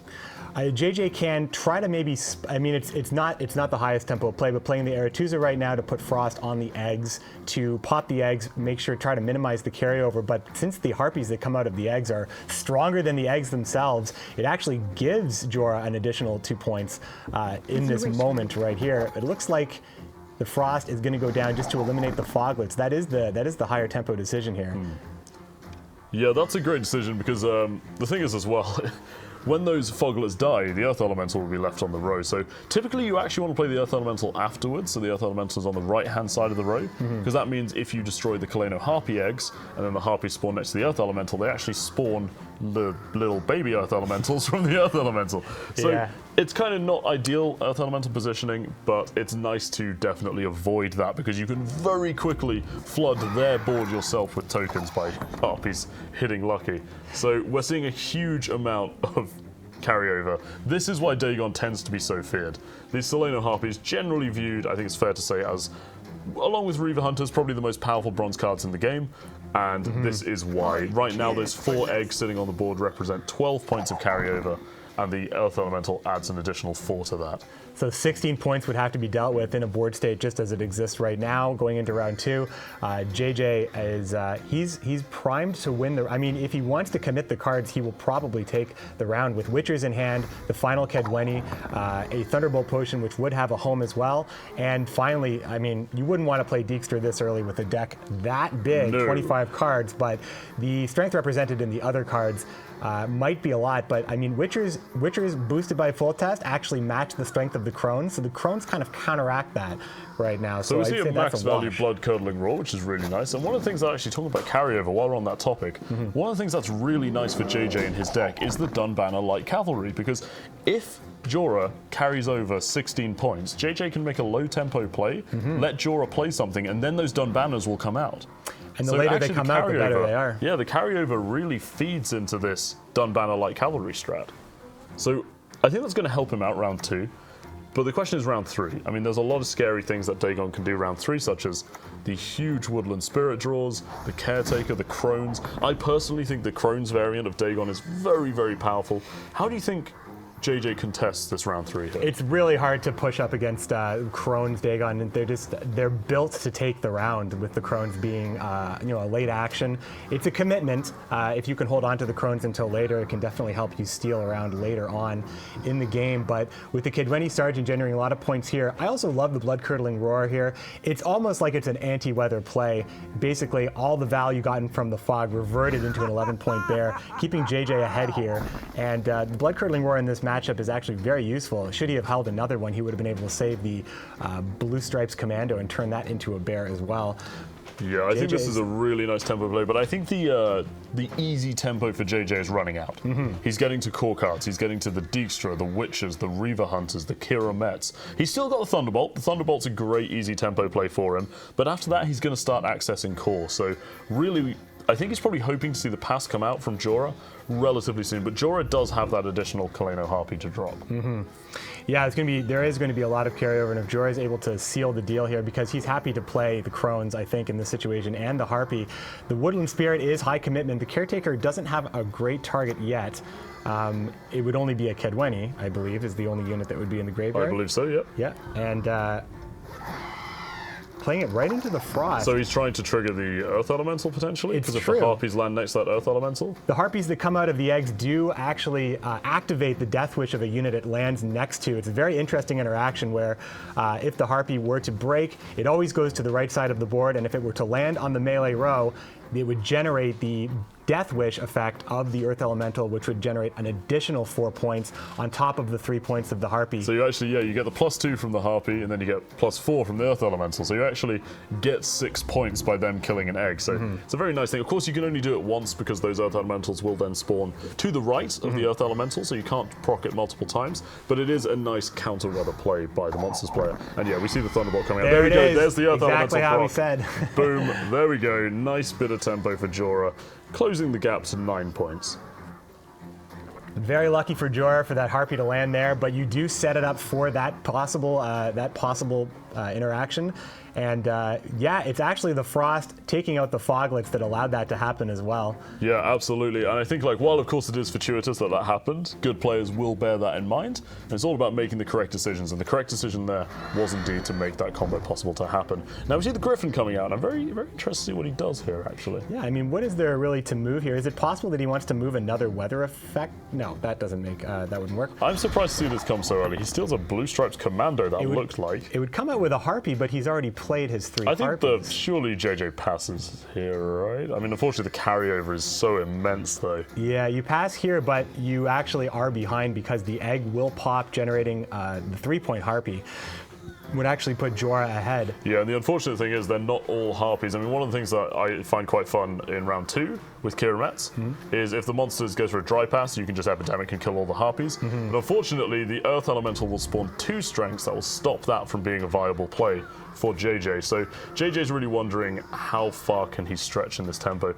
Maybe it's even something like a round 2 Witches if he has to, or the Dijkstra, which is a little bit risky, but I do definitely hope to see the Dunbanner Light Cavalry come out to counter this carryover. I mean, Dijkstra is risky, but if he plays the Witchers, there's Caretaker on a opportunities. K-Veni, well, it's got a few buff targets. It's an interesting play, but I don't... What do you think about that as a Caretaker play? I mean, actually, it's interesting. I thought a different card went into the graveyard at first, and Kira Met's coming down for the Thunderbolt Potion for tempo. It's a very interesting play. 8 points, 11-point play for the Caretaker. It's possible with Northern Realms, a lot of these units are very small, little teeny tiny units. The Kidwenis, the Blue Stripes Commandos, the Chimerian Infantry, they're all tiny units. There's not a lot of great targets for the Caretaker. I would say that maybe Death Mold is the best one. With 2 cards left in JJ's hand, it's possible that we're not going to see that opportunity for Caretaker. So this is maybe some of the best value you could get from Caretaker, especially in a deep round 1. Yeah, it's a very interesting point that you raise, actually, about, of course, when you're playing all the soldiers who like to buff themselves in mass, of course, when units go to the graveyard, they revert to their base strength. Very interesting to see that move come out. It's actually not going to give him the win, because that Frost will hit a Wolf and bring it to a tie. It's true, and I don't think you'd want to go into it. Maybe he wants the tie, though, because the carryover is immense. The carryover is actually immense. 3 eggs plus an earth elemental Four at this eggs, point. in fact. 4 There's eggs. two on each row. 4 eggs. 4 3-strength harpy eggs, what I was getting at, plus the earth elemental, represent a very, very tough hill to climb for JJ if he doesn't win this round. If he commits the Witchers go into the fog. The Crones will basically wash that out completely, and the fog, of course, hitting the Witchers makes it a little different, which means he would have to commit Dijkstra as well. JJ he gets to keep a card up, but what does that card mean when you have to go against, what was it, 16 points of carryover? Yeah, it's 16 points of carryover, but the Witches are huge. Yes, the Crones are big too. Pass option, sudden death, we're going into this. Sudden death, let's go. JJ fighting in a tie for survival. So we're going into this JJ has to win this round to stay in the tournament. And if Jorah wins this round, he seals his place in the finals against Shaggy. That is true. That would be the finals right now. This is It's a match sudden point death for Jorah. tie. This is sudden death, especially for JJ. If he Dandelion, though. Dandelion's a huge pull here. Dandelion is great. Dandelion buffs the Witchers. Dijkstra would need to be played after the Witchers. Taller does give an additional option here. Interesting choice. Yeah. Oh, the Dun Banners! The Dun Banner. The Dun Banner are going to come out here. He can Tala to proc the Dun Banner like cavalry. Absolutely, he can. Oh my goodness. This does change things very much. But if he Talas, Jorah's on 27. Oh yeah, but he's going to play units. 22, yeah, it's enough. Tala enough. comes out. Yeah, Taller comes out here. Those Dun Banners are going to smash onto the board. One of them That was is gonna buffed be by Dandelion? Huge. Was one of them buffed by Dandelion yes, as he well? buffed the Dandelion, yeah. Okay. So they're going to come out, they're going to be huge. Then he has the Witchers, and then he has Dijkstra, who still has access to cards such as Reaver Hunter. He has to choose the blood-curdling roar here, which, again, not really what he wants to see. It's okay, though. It can still be converted for points on the Witcher. So Here they come. oh, they're so huge. But the so Crones close. are 20 themselves. So yeah, the Crones and the Witchers are awash at this point, so we're going to see the Crones answer this right now, forcing JJ to play Dijkstra because I don't think the blood-curdling roar is going to be enough, if I'm not No, the mistaken. Blood Curdling Roar is not enough. Blood Curdling Roar is 5 points when played onto, I believe that's Lambert. And he's going to have to Dijkstra. That It's going to be... would be enough, wouldn't it? Can he... Oh, yes, enough. It's That 5 would points. be just enough, actually. It's just enough. That's insane. Oh, wow. We're going to see Dijkstra may actually... The world's most weirdly clutch blood-curdling roar takes it by man. 1 point. This has been an intense match right here. JJ survives, winning with his 39-card deck, and that means that JJ is going to be going on to playing, because his monsters is banned. However, we are going to have a slightly extended break due to fixing some camera issues on JJ. That was So a let's tie, yeah. talk That was the finishing play huge, right there. You know what's left for JJ? JJ, what is left for JJ right here? It's dwarves, something we know very much about JJ. JJ does love playing dwarves. He has reached, he used dwarves to get to the ladder position that allowed him to qualify to Gamescom in the first place. That tie game, though, that really came down to it. Just for a moment there, I had forgotten, since we saw... What is Dandelion holding there? Dandelion's holding a sign that says, "Somewhat normal is the best." Dandelion, he loved to see Dandelion just played a big part in that last match too. So He certainly did. Good job, Dandelion. You Good pulled it job. back. Nice work, my man. We're gonna JJ with his dwarves. There are few players that have a deck so synonymous with them as JJ, and dwarves is what he used to qualify for this tournament. It was his ladder deck, and he's well known for absolutely crushing with it. So how do you fancy JJ's chances with his almighty dwarf deck? Well, it could just come down to experience here. JJ not only having the competitive experience being on the big stage in high pressure moments, but also having the experience of playing numerous games with dwarves. I'm not to take anything away from Jorah. I'm sure he's very well practiced in this. He's shown that he's been playing quite well, especially in the semifinals. Persia letting everybody know he's not tired, he's just serious. Yeah. Much love Virgil's to having a Persia. good Shout time out here. to him over in Cologne. But yeah, we're going to see Dagon v Virgil Dwarves. There love. we go. Much love. Hey, Bert, you can't see it there. There we He's go. holding up the heart there. And there's an XD as and well. an XD there. I think that's a little Team bit XD, let's go. for you, Merchant. Anyway, yeah, we're going to see Dwarves versus Dagon. Yep. So we're back to the ladder. We're seeing Dwarves v Dagon. Dwarves is Dagon. But this is a definitely ladder matchup like JJ chose to fight the Dagon Swarms when he was qualifying for Gamescom with dwarves. So you've got to think he's going to be very confident going into this matchup, right? I think so. Yeah, he definitely would have run into a lot of Dagon, and we do know that We have, there's a little bit of extra immune boost. JJ is known for adding a little bit of extra armor for weather combat as well, and he's taking this very seriously. JJ has not been banning monsters all the time in the tournaments that we've seen him in lately, so it's possible that he's fine just letting it through. And we are just getting a little bit of work done. You may have seen JJ's life force flickering before your eyes in the last match. His GoPro just needs a slight adjustment, so we're just going to. Yeah, but like taking a look at JJ's deck list right now is really interesting. I mean, we have a very proactive list. There's nothing reactive in here, right? There's no. He's got an Igni. Igni's very nice in this matchup, but there's no lightning, thunders. There's no thunders. There's no lacerates. And those are typically things that you see come out a lot against Dagon. So he is a little bit of a greedier dwarf style, but I do think that Igni could be very, very clutch for him. I mean, you could argue that Jorah is running a greedier monsters list with Crone specifically. There's a lot of other silver slots you can free up. Dagon can get away with running a lot of different powerful silvers and golds. Just because of the nature of Dagon. What do we have here? Berger is life. Berger is life. There's Bannon, another member of CD Projekt Red. Everybody having a good time with the live feed. Gamescom, the Gamescom crowd is great for Gwent. Everybody you're seeing there, I believe, is here to watch. I couldn't believe that. We saw a picture of the crowd yesterday. It was huge. Yeah, so many people watching. Absolutely amazing to see. Much love for Gwent, especially at the first Gwent Open as well. Like, this is just the beginning of the story, and we're seeing so many people be this into it. I see Geralt. Oh man, the whole crew's there. That's pretty awesome. The whole crew's there. They're all here to watch the first Gwent Open. We want to see who's going to be. I think that's the awesome Maul cosplay. Actually, I think that's Maul as Geralt. Maul as Geralt, he is very well known for there. Yeah, you can see him there with his two swords. And there's Berger coming up on the nice shoes. 2 cups. Nice shoes. Geralt gets 2 swords. Berger gets 2 cups. The Gwent booth looking great. A lot of people experiencing a lot of the changes coming to Gwent on the games there as well. And it looks like there's a really great presence there. We know there's a lot of great activities that were happening at Gamescom. Lots of trivia, lots of ways to win, some cool swag, some faction pins, much like the ones that we're wearing right now. And of course, the illustrious shoot plushie. The illustrious shoot plushie. I think we can take this opportunity. Does actually say voice lines when you squeeze his foot. So I'm sure a lot of people are going to be interested in how they can get their hands on a shoot plushie. I want to get my hands on a shoot plushie. I mean, I don't know, so I'm not going to let you know, but I'm sure a lot of people will be interested in how they can do so. I call dibs. Hey, it looks like we're ready to head into the match. Time killing over. Let's head into the final match of this matchup. It is, of course, Super JJ on the Dwarves versus the Dagon player in Jorah. This is the final match of the final semifinals. Best of 5 here. Winner goes on to take on Shaggy in the finals, which will be following this match right away. And it's going to be Dwarves versus Dagon. It's going to be very interesting. I think weather's going to play a huge role here. It's going to be a lot about removal and controlling JJ's ability to build carryover, but monsters are no slouches when it comes to carryover as well. So it's we're going to have to see a Caretaker as well, a very interesting choice. Caretaker can take one of the dwarves back on their side as well. Indeed, yeah. It can be a war of carryover, a real tug of war for the round 2. Although we actually see the Caretaker dropped, which I kind of agree with that decision. I think especially in a matchup such as Dwarves where round 1 is everything, right? Round 1 is how the game is decided. So Caretaker you can struggle to get value from at that point. So I kind of like the mulligan on the Caretaker there, but we see a couple of great hands for both players actually. I think these are great hands.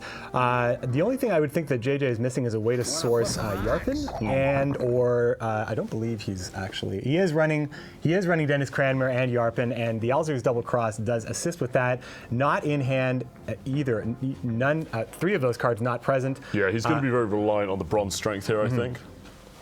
The bronze strength, is going to be able to, although, the Elven Mercenaries do have a lot of ways of keeping those cards alive with immune boost through weather as well. And we get to see that interesting choice. Super JJ running a 29-card dwarf deck, making room for Dwarven Skirmishers. Another card that is not seen very often in dwarf decks. Yeah, he's been making a really interesting use of Dwarven Skirmishers, actually. I believe one of the main reasons he included it was to deal with longships from Skellige. They're very, very good at killing those longships. 2 skirmishers equals 1 dead longship, which can be very, very nice. They're also pretty decent against monsters at sniping eggs and whatnot. It's not their max value plays, but it does help reduce that carryover. And when you're going resiliency versus carryover, that's a big thing. And we do know that JJ is running 1 first light, so that is potentially, now there are a lot of special cards in JJ's deck, so the Elven Mercenaries are not a sure thing to procure that fog, as a Frightener pulls the dwarf back into the fog. So there is an option to place an immune boost here to protect against the weather. Yeah, I think that's what you go fishing for. I think you drop the Elven Mercenary next to those, try to fish for an immune boost, because actually in the Frightener, what he's done is given JJ a third target to make that immune boost be maximum efficiency. So I think that JJ may well go fishing for that. I'll be interested to see what he does. I think setting up the immune boost is probably a higher priority than playing the defender. You want to get all your buffs on your resilient units generally, but playing the defender into the fog while there's one more turn bought by the Frightener, it does create kind of an unfavorable situation where the dwarves would line up at the highest strength, although the fog, I guess, would eventually stagger that down. It's really, I guess the decision is playing the defender or going for the immune boost. Although there was a buff on the dwarf, so they are naturally staggered anyway.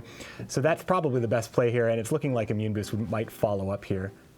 Yeah, I expect to see armor come down. I mean, at the end of the day, he doesn't care about that Frightener as much as his resilient dwarves, and that Frightener is guaranteed to take the next hit off the fog, and he sees a very non-threatening play in the Earth Elemental coming down as well, so maybe he's fine taking a hit on that fog. Also, it's unlikely, well, he knows that this Dagon is not running Igni nor Scorch, so he can line up the Frightener and that Mahakam Defender and not worry about that too much. More likely, he'll probably buff Staggered, so that one is tanking the hits. Yeah, that is, and it's interesting. The Frightener could be the one taking those. Like you could place the immune boost on the Frightener and the Dwarf and the Elven Mercenary, so the resilient units aren't losing any strength. But then you are sacrificing the buff on the resilient unit in the first place. Well, you can play the immune boost on both the Mahakam Defenders and the Frightener, and then you're actually just playing a game of chance because there's a 50% chance that it hits the Frightener when it's on one armor. So yeah, it's kind of fun. Zoltan here to save the day, and Roach going to the wrong place. That's what Roach does. I thought that's in Roach's description. If there's weather on the board, he jumps into it. That's always what he does. That's how the card works. Yeah, Roach is just going to show up for a moment, but he probably, I apologize. Roach is a mare, is not happy to be in the fog there. Yeah, so we're going to see, I expect to see the carryover just roll out now. We have triple Solano Harpies sitting there, double Earth Elementals on board, but there isn't really anything to combat the Dwarves. I think this is really going to be a proactive race of who can throw the most units out. But you raised a very good point when you pointed out there's no way to access Cranmer, there's no way to access Barclay Els. So do we just bank on bronze units and a double Commander's Horn? I mean, we can see in the hand of Jorah that there's the only real option for making this a little bit harder on JJ is perhaps playing Gels into Woodland Spirit or Caranthir to create a second weather on the row. But I think that it's funny because while that seems like more of a last resort to commit Gels into the round, it's more beneficial the earlier that decision is made, as weather over time provides more value in a longer round. Have strength. Absolutely. So we see fishing for the buff start right now. He's wondering whether he goes for armor. Of course he does against a weather deck. And we looked at the Frightener is going to be tanking hits to begin with. And that's a nice position to be in, actually, because even if, like you say, the Woodland Spirit does come out, the Caranthir would indeed actually hit the Dwarves. But it looks like the Woodland Spirit is getting at least blocked for now. So we're going to just see buffs roll out from here on out, I expect. But there's a lot on both sides. We've got double immune boost and Commander's Horn sitting in hand of Jorah. And we have essentially double Commander's Horn sitting in the hand of Super JJ.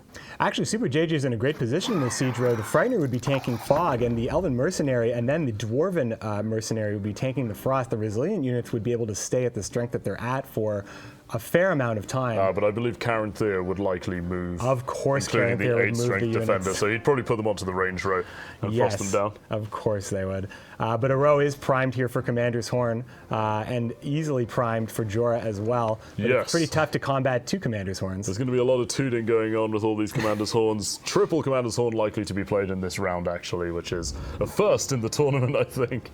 This is probably the most proactive matchup we've seen so far, actually. Yeah, it's true. Like there's, I mean, the weather is definitely something that is made to control the opponent's strength, but generally, you know, this is all about establishing and setting up and building up a force to be reckoned with in round 2. Jorah with the pass, 40 points behind.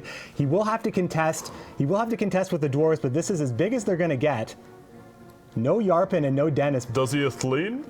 Does he Athleen? Athleen is an option. Double He's Adrenaline Rush. He's going to double go for Adrenaline Rush the Frightener and the Dwarven Mercenary to bring his Resilient Units force up to a staggering 51 points. That is going to be huge. An incredible amount of carryover. Harpy eggs be damned.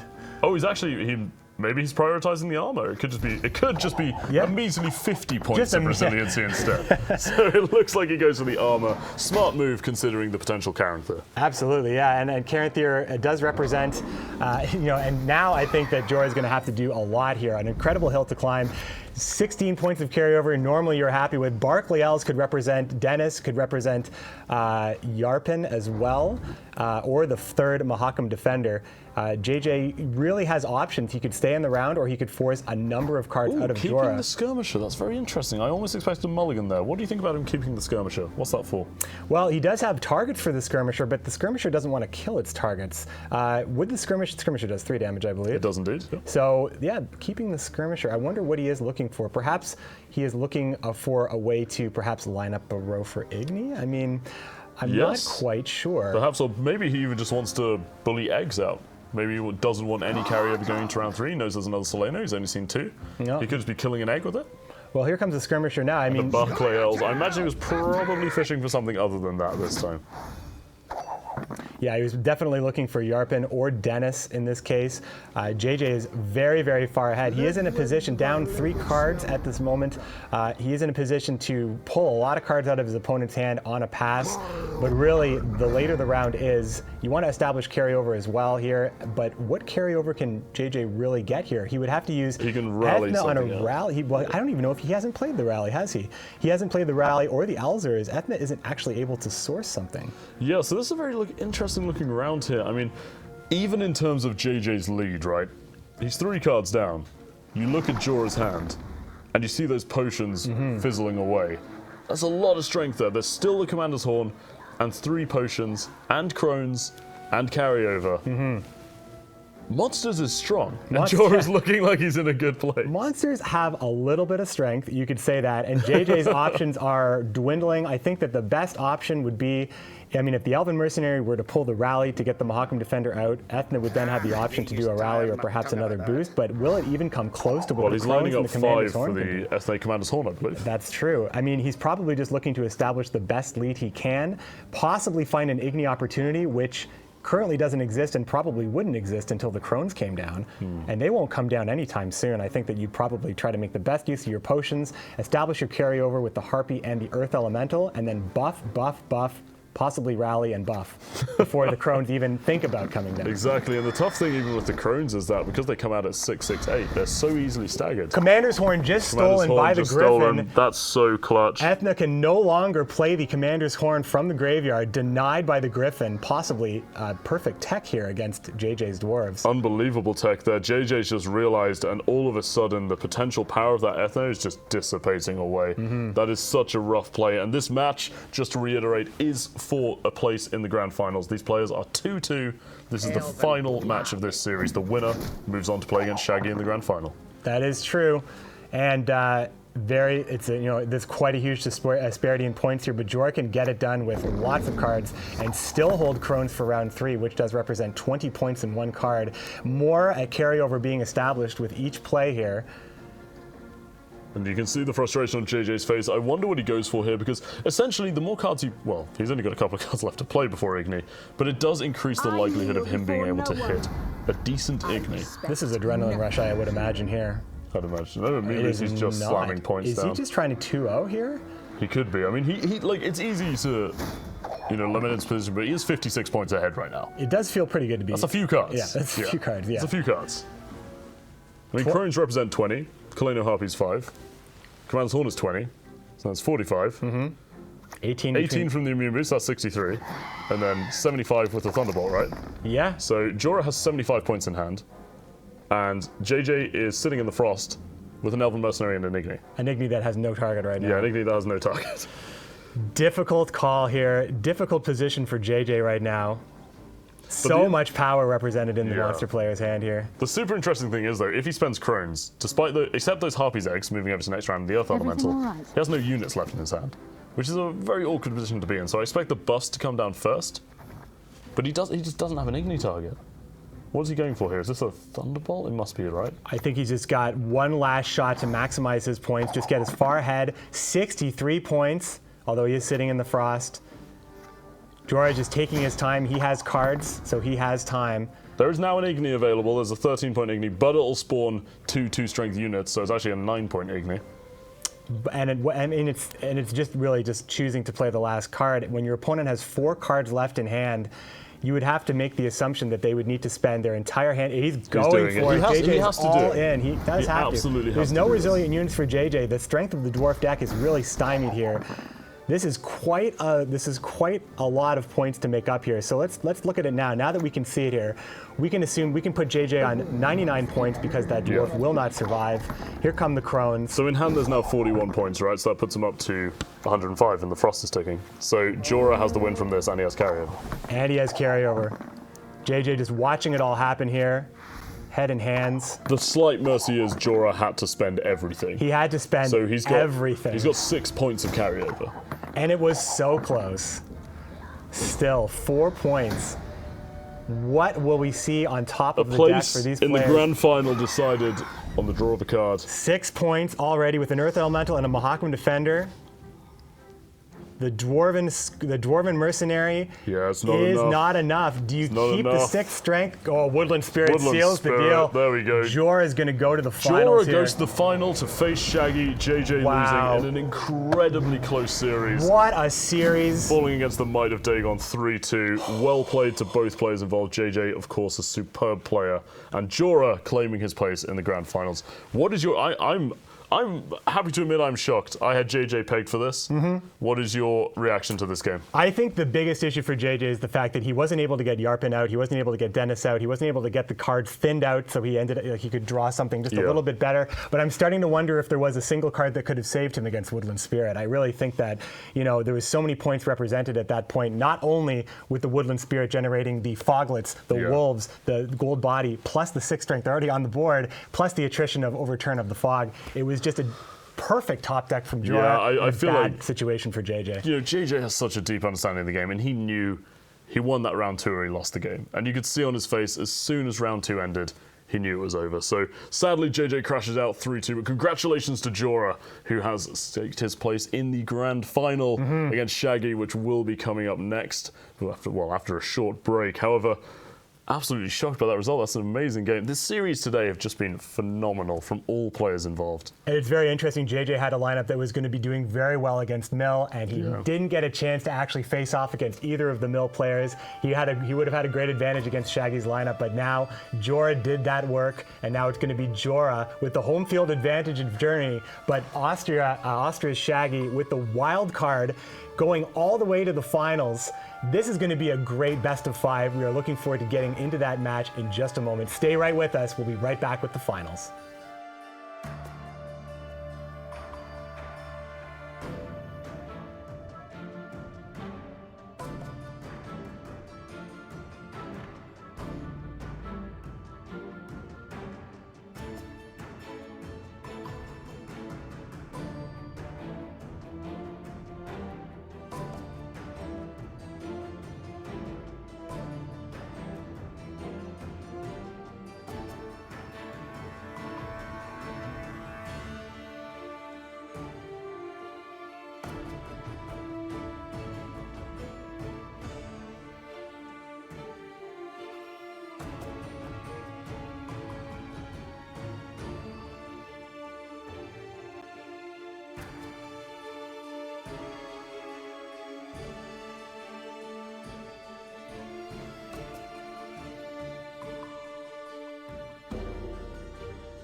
Welcome to Gwent Masters, the official esports series for Gwent, the Witcher card game.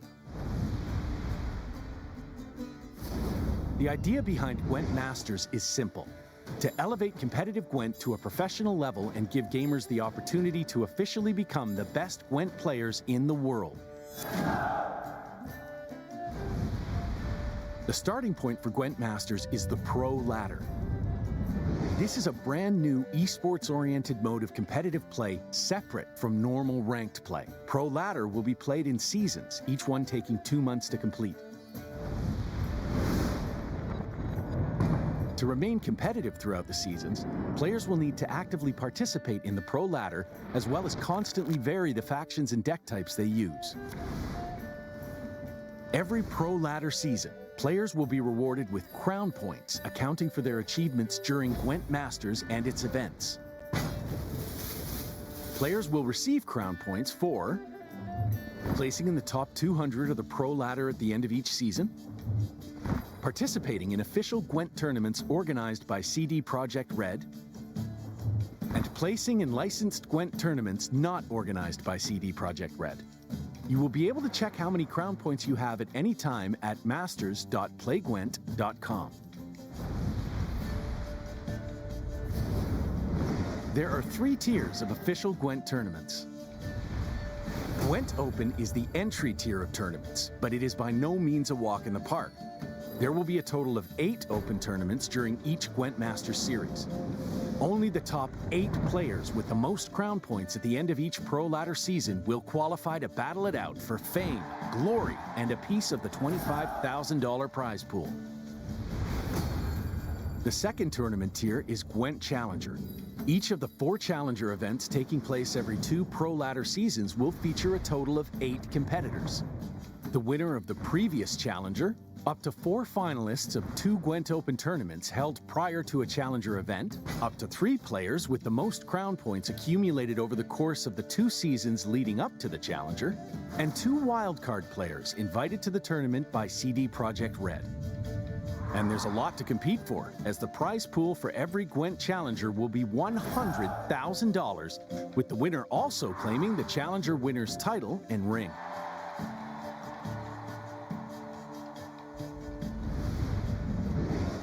The Gwent Masters series will conclude with Gwent World Masters, the final tier of official Gwent tournaments sporting a $250,000 prize pool. Most importantly, the event will determine who from the 8 competitors entering the battlefield will become the first ever Gwent World Champion. Participants will include up to 5 winners of previous Challenger events, and up to 7 players with the most crown points in the Pro Ladder accumulated over the seasons leading up to Gwent World Masters. Each official CD Projekt Red tournament of the Gwent Masters series will follow the same single elimination format, with the winner being determined in a best-of-5 game series. Ahead of the tournament, each participant must build 4 decks from 4 different factions. No 2 decks can be of the same faction. Opponents will be able to ban, in secret, a chosen enemy deck at the beginning of each game.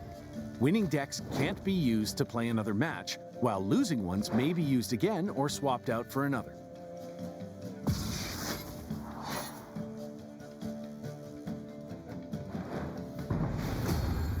Ready to become a Gwent Master? Visit masters.playgwent.com for the complete rule set, tournament dates, and more details regarding the format. Play Gwent now.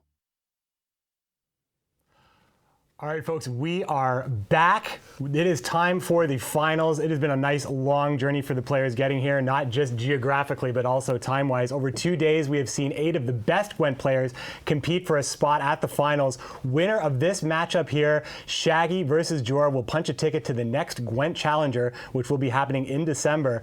But what do we think about these 2 players so far, Miguel? Well, I think this is quite the thematic matchup for the finals. Shaggy is the wild card the wildcard competitor. They got in here through the wildcard defeating Vaish and through a very rigorous process. And then we have him go against Jorah, perhaps one of the biggest underdogs in this tournament overall. He never was truly the favorite. And after the polls, it showed that Jorah was actually the least favorite to win this whole thing, while Super JJ was the massive one. So very excited for this, because it just goes to show that you can never truly predict what's going to happen. And Shaggy being the wild card, playing on Thursday, getting through, he already had to win a tournament to get into this tournament, and it's showing that he took that experience very well. He's been playing Gwent on the stage just a little bit longer than everybody else this week, and we get to see the bands coming in here now. Oh no! This is we hear a sigh of disappointment from Miguel as Emir has been banned. Respect going out for Nilfgaard, but also allowing monsters to go through from Shaggy as Shaggy bans Jorah's Dagon. What do you think about these bands here? I think they're very interesting. The lineup is actually very similar between these two players, but that is very huge letting Dagon go through, because I do know Shaggy runs Becker's Twisted Mirror in his variant of Dagon, which is one of the most powerful cards I believe right now in the game. So I think even though he did get Emir, the good old Emperor, banned, I actually think that Shaggy is very dangerous when he's permitted to run monsters, because this actually happened in round 1 as well. Shaggy's showing dominance in this series so far in this tournament, but Jorah just took out Super JJ, a very seasoned competitive player in a very close series of 5. Jorah's heart might still be racing, and now the ticket to the challenger is on the line, as well as the final cut of the $25,000 prize pool. $3,000 on the line in the series, plus an additional $4,000 for the winner. We're going to get into it in just a moment here. Once again, reviewing the decks. So we're going to get right into the mulligans here. It is time for the finals. Gwent Open, the first Gwent Open. Let's see who's going to be taking this first round here. We see a matchup of Bran versus Dagon, the two most powerful decks, at least when it comes to laddering. I think that can definitely be applied for tournament play as well. As some key mulligans go down, I think it's tough to say, but you could make a case for discarding the Skirmisher here. I don't know why he's hovering over the long ship, but I think you gotta. I think you would mulligan the Skirmisher instead of that, or unless he wants to get rid of the Pirate. That's an interesting approach as well. It's interesting. The Skirmisher gets a lot of value in the deck and the graveyard, not so much from the hand.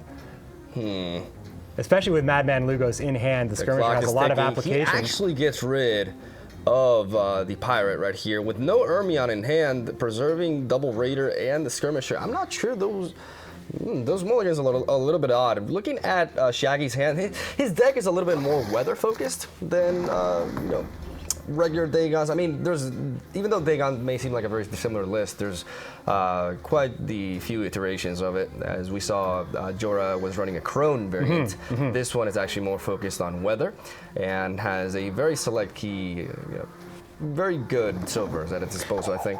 Yeah, Jorah's in a position where he has to use King Bran. Olgierd is not a target for King Bran, and the ships are already out at this point, but Olgierd will not be discarded. Ceres, of course, would be going in, and it's possible that King Bran chooses to put a Pirate in there, so the Priestess can bring the Pirate back and get the full discard value. But I think just allowing you to keep the Pirate would have offered the same thing. It's possible he was just not wanting to risk mulliganing into a Pirate, because getting a bad hand in round 1, especially against Dagon, you need your maximum potential. So hopefully he finds a way to source Ermion, because that may be the edge he needs, as Ceres and Morkvarg, and the Pirate does go into the graveyard, which means that the Priestess of Freya can bring it back. Regardless, I still think the problem with this is that King Bran wasn't the strongest, and this hand has quite the few liabilities. Jorah has to draw Ermion, and I also want to give a shout out to Shaggy for leading off with that Law Hunt and dropping Frost on the Siege Drill without Jorah having developed anything, because he fully understands how King Bran works, and he knows King Bran drops the ships very early on, and to be able to get that damage going on right off the bat is very, very key, as the second source of weather is going to enter the board here. Fog on the melee road to hit Morkvarg and get the Foglets out of the deck as well. No Gremist in hand from Jorah to deal with the weather, so the weather will get full value. Only one more turn remains on the ship here, so I guess Lugos would be the best option, but there's not really... No, this is a turn to Freya, definitely, because Freya will also save the ship as well, as she will take the hit from the Frost next turn. That is true, and full value from the Pirates as well. 2 more pings would go off from the ship. And some deck thinning as well, which is very key. Potentially popping the egg as well, killing all the carryover for Dagon in this moment.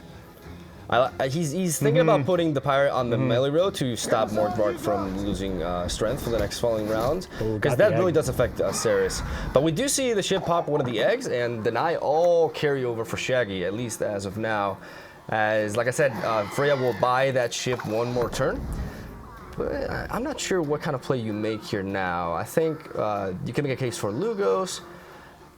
It's difficult to say, though. I mean, yeah, Madman Lugos doesn't have a great target here. Yeah, exactly. You can play Olgierd for setup, but every piece of setup you play, you just further the value that the weather gives you, especially Olgierd being played into the fog. You know, all of these cards here are except for the Pirate Captain, are row locked to something that is getting weathered. Well, really just the melee cards right here. That ship is on its last legs, or last sails, perhaps. Even this old, like...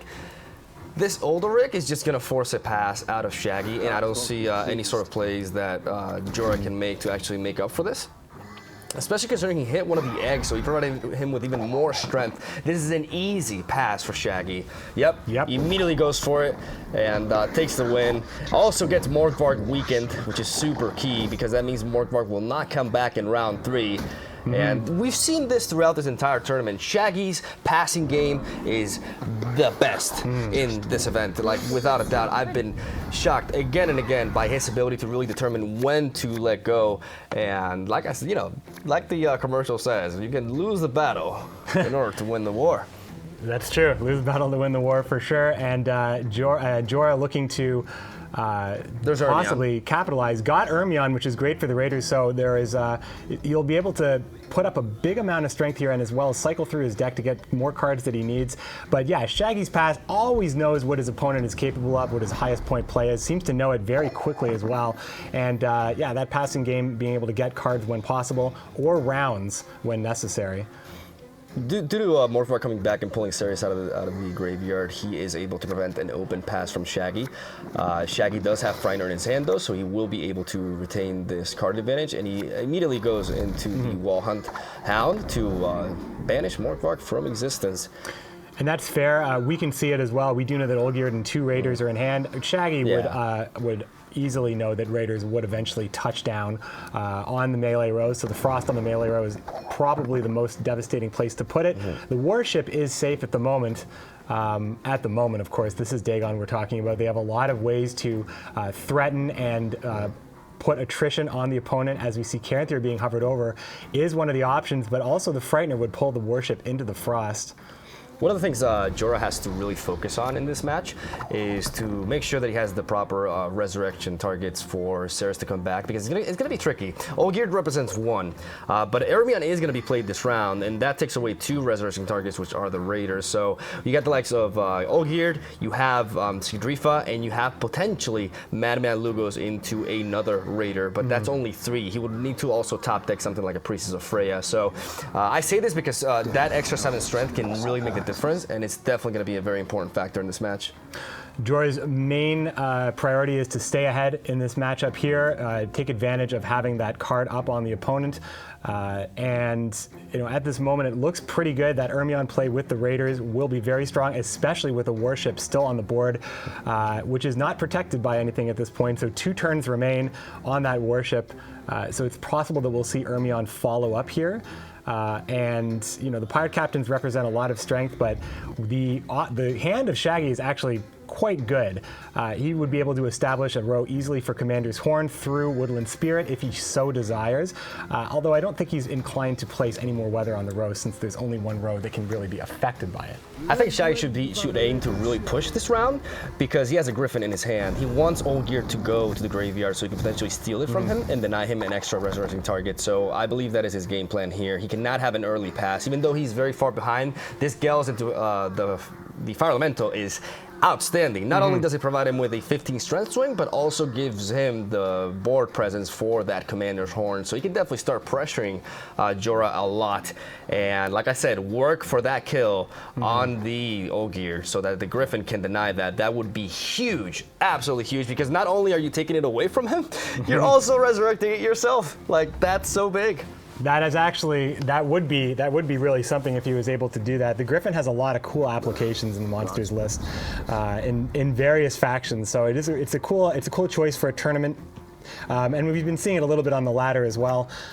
As Ermion does come down to bring the Raiders out, proc pirate, 4 baby. points from the ship, and generate 17 additional points on the board. A nice, healthy lead, but for Jorah, it's just about winning the round. Shaggy can spend and bleed resources out of Jorah's hand, and Jorah has a lot of great resources to bleed out. He's holding Coral and Madman Lugos, 2 very strong cards, and 14-point pirate captains as Excellent. Caranthir comes down. Excellent. That Caranthir is to make sure, I knew that was his game plan. That game is there to make sure that Ogierd is easier to kill. That is so important, getting those units out of there, because Frost will hit the weakest units on the row. So by moving the 2 Raiders out of there, it makes it so that the next turn, this is going to force Madman Lugos out of it because he wants to make sure that Ogierd doesn't die. I think Jorah is aware of what's happening here, and he is, unless he discards the skirmisher. Well, I mean, is he trying? If he's going for max value, he would go for the skirmisher. But the Raider, he doesn't see it. He doesn't realize the Griffin is coming. Oh man! Good call by Shaggy, and good call by. That was good to see that one as well. Excellent It play looks from like it's Shaggy, going man. down. Oh, the Griffin coming down now though Huh? to take the Oh, okay, skirmisher. Now that's that's a also fine good. target as well. Yeah, that's also good too. Then again, you do have Caretaker, so you could do it that way. Yeah, I still think he could have waited for Ogierd, but I'm also he may not be sure if he can get Ogierd to go down, but it's only 3 turns from now, so perhaps maybe he jumped the gun here, or maybe not. But like the value that you gain from stealing Ogierd from his graveyard is just way too massive, because not only are you taking away one of the triggers for Ceres, you're also denying him the automatic rest that Ogierd does and having it applied to yourself. Exactly, and with Ceres already on the board right now, Morkvarg has been banished. He has had enough. The weather finally got to him, and with Ogierd does represent a tick for Ceres to come out of the graveyard later on. It's definitely hurt by Morkvarg being gone, and the Fiend is in hand from Shaggy, so locking Ogierd is also an opportunity. So Yeah. I think that's one of the reasons why he opted to make that play as well. Even though his initial strategy was to get Ogierd to the graveyard, denying the skirmisher is also great, because that really weakens your Priestess of Freya, and I believe she can only aim for something like 9 value now with the veteran pirates. And Shaggy just picking apart the strength of Jorah's deck piece by piece. If Jorah meddling plays just his enough. Donar, this is sorry for the interruption, but this is a very important moment. If he plays Donar, he's losing his ability to unlock Ogierd, which is very, very important. He was Stealing looking Lacerate. for something there. Donar did steal a Lacerate right now, and now the Fiend is there it coming is. down right away to lock up Ogierd likely here. Excellent performance by Shaggy. Donar was very worthwhile to hold on to, just in case that was to happen. Now Ceres, with a locked Ogierd in the graveyard, Ceres does not have those extra 2 ticks from Morkvarg nor Ogierd. This is just outstanding. He may actually push a little bit more with the Commander's Horn, but he is 14 strength points behind. I don't think there's a reason to, though, because he does have the Woodland Spirit. That's such a finisher. I think we're going to see a Water Hack from Shaggy and then a pass, because he'll believe that Woodland Spirit plus Commander's Horn will be good enough, even though Coral does represent quite the threat to that strategy. It's true. I mean, getting these pirate captains out of Jorah's hand right now for Shaggy is really something, because right now we look at the hand, and those extra 30 strength and bronze does contest what Shaggy is holding, but that is a huge piece of what is like potential round 3 strength being spent right now. Now Shaggy's a little bit more interested in staying in after seeing that for sure. Keeping it close enough to be threatening. This is a great Coral line, though. Well, the fact that he's baited Coral out with his Commander's Horn is very nice, because Coral would have been able to shut that down. And now, like, Woodland Spirit is one of the most powerful cards that the Monster faction has to win round 3, because it represents 8 strength on its own by spawning the Rabid Wolves, plus 6. So 14 strength plus a ticking effect, which is damaging. That's a lot. That's 16 immediately, and it can lead up to 20 perhaps. It's super good. I expect Water Hack to be played here as well. It depends, though, on how much, if you can actually catch up with this strategy. I'm not sure Water Hag. There is the pass coming in from Shaggy. It would be extremely risky to do that. But Jorah bought this round with the Pirate Captain, 2 Pirate Captains, and Coral. Madman Lugos, a lot of and Donar, of course, a lot of huge cards taken. Priestess of Freya, but the Caretaker in hand here for Shaggy. What are Caretaker's targets right now, considering that the Skirmisher is actually in his own graveyard. Well, the thing is, Caretaker can also target silver cards, so he could potentially aim to get Donar. Yeah, Donar. I'm not sure which other silver he has. We'll see we right can now. take a look. Donar is an Donar option. is there. Pirate Captain is not great, but not terrible. 7 points. Olgierd does is represent more strength. Olgierd is at 9 And there is a strength in the 9 strength graveyard. pirate because he did discard it with King Bran. So I guess Caretaker is representing potentially 13 strength, which is not that bad. You know, it's not the greatest goal, but that's kind of like a brave Geralt. So it's pretty decent. And I really like that mulligan into the Thunderbolt Potion because that's going to be very easy to proc with the Woodland Spirit. We're seeing a lot of points from Shaggy, but Jorah does have 16 strength points with this pirate. But the thing is, his 2 resurrections are not really representing much, and there's no way he's going to be able to trigger Ceres here. So we're looking at a total of potentially something like 26, maybe 37 points for Jorah in total here. And I think I'm very convinced that Shaggy can retain more strength than that. Jorah with this play bringing the 9 strength pirate out of the graveyard, actually denying that potential res from the Caretaker. Now it looks like he's probably just reviewing his graveyard once again just to see what is possible. Putting his opponent on possibly he's looking for res targets for Sigurdrifa, but also maybe just checking to see what his opponent can take away from him. As I imagine the leadoff will be Caretaker, as Woodland Spirit is likely the closer right before the Thunderbolt Potion in Shaggy's hand. So a lot of points represented by Shaggy here, but between Sigurdrifa and the Pirate Captain, that is a lot as well. I wonder if this will be enough. The attrition of Fog, actually, this would need to happen first because we want to see as many ticks as possible from the Fog. I'm pretty sure he's aware that his opponent's not running Lacerate, and Coral is already out. So, because Coral will eliminate the Rabid Wolves and take away 3 of the 6 bodies there. But Donar took the Lacerate, actually. Exactly. So, no, Donar took the Lacerate from his opponent. I believe Jorah is not running Lacerate. I'm pretty convinced of that. You were talking about Jorah. Yes. Yeah, sorry. Gotcha. Yeah, and Same page. I really like that Woodland Spirit. As you said, taking down again and again is super key. Getting it out as early as possible will represent more value. So I think he's got so much power here. Not only 12 points from that, but 13 from the Caretaker. That's 25. This may be closer than you would expect, though. It is going to be close. Sigurdrifa at least can grab some target of high strength value. The Fog may actually end up being the difference here, as there is really no answer. Olgierd is the best target just from a sheer strength point of view. 36 total points. Well, with the Fog ticking, it's going to be. I don't think it's going to be enough here. Nope. That's all she Fog is wrote. going to make the difference here. Shaggy with the victory. Excellent performance. Again, I know we said this a lot, but what a passing game, folks. And he gets the Raider. Just rubbing salt in the wounds there. Shaggy taking game 1 of our final best of 5 series. Shaggy probably feeling pretty good going up 1 game against Jorah. Wow, outstanding. I'm just so impressed by this player. He came through the wild card. He had to really work for his spot here because there's a difference between, laddering comfortable at home and actually like having to defeat everybody in a competition in front of a big crowd. I think Shaggy has definitely not only demonstrated that he belongs here, but he may also prove that he is the best. We will see. We will see. The games are definitely not over, but exactly as Shaggy has put in a real test of endurance right now, as he has been playing Gwent on stage. This is the 3rd day in a row for him, so he's looking to take it home, and that Emir ban allowing him to play monsters. Skellig is a very strong deck, but the monsters player was able to take that extra win. So this is it. We have seen our last monsters game, I believe, for the tournament. And we're going to be getting into our next game in just a moment. Shaggy has the likes of Dwarves and King Bran himself, 2 very powerful decks. It'll be interesting to see which one he decides to lead off with now. King Bran is considered to be the 2nd strongest deck in the metagame overall, so that is always a safe lead, especially if your opponent is not playing Mill Nilfgaard. I'm still sad for the lack of Emir, but I think we got a good share of Nilfgaard. I think in the series we did see Calvert play it, and we definitely saw Emir do some great work with Mill in some very intense games.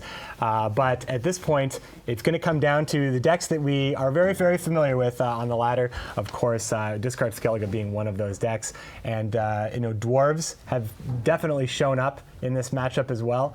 And we're going to get a chance to see what the next matchup will be in just a moment. I think Jorah may drop Bran again. I think we may witness a mirror here, which really determines skill. It's something that we've seen out of Jorah, though. Jorah has been able to, like, he's really impressed me with the way he pilots these decks. Like when he was facing Leandro in the quarterfinals, both players clashed with the reversed matchup. So basically, Jorah was with Bran as he faced against Leandro's dwarves, and then Jorah played dwarves against Leandro's Bran, and Jorah won both of those games. So you can't really blame matchup on those victories, and that's a very big statement. I think Jorah has been a very too much of an underrated player this series, but Shaggy is just so impressive. You called it. Skellige Mirror coming in right now. Yep, makes a lot of sense. A battle on the high seas. If you take a look at these mulligans here. Both players have a bit of an awkward starting hands. Like these mulligans are going to be very key.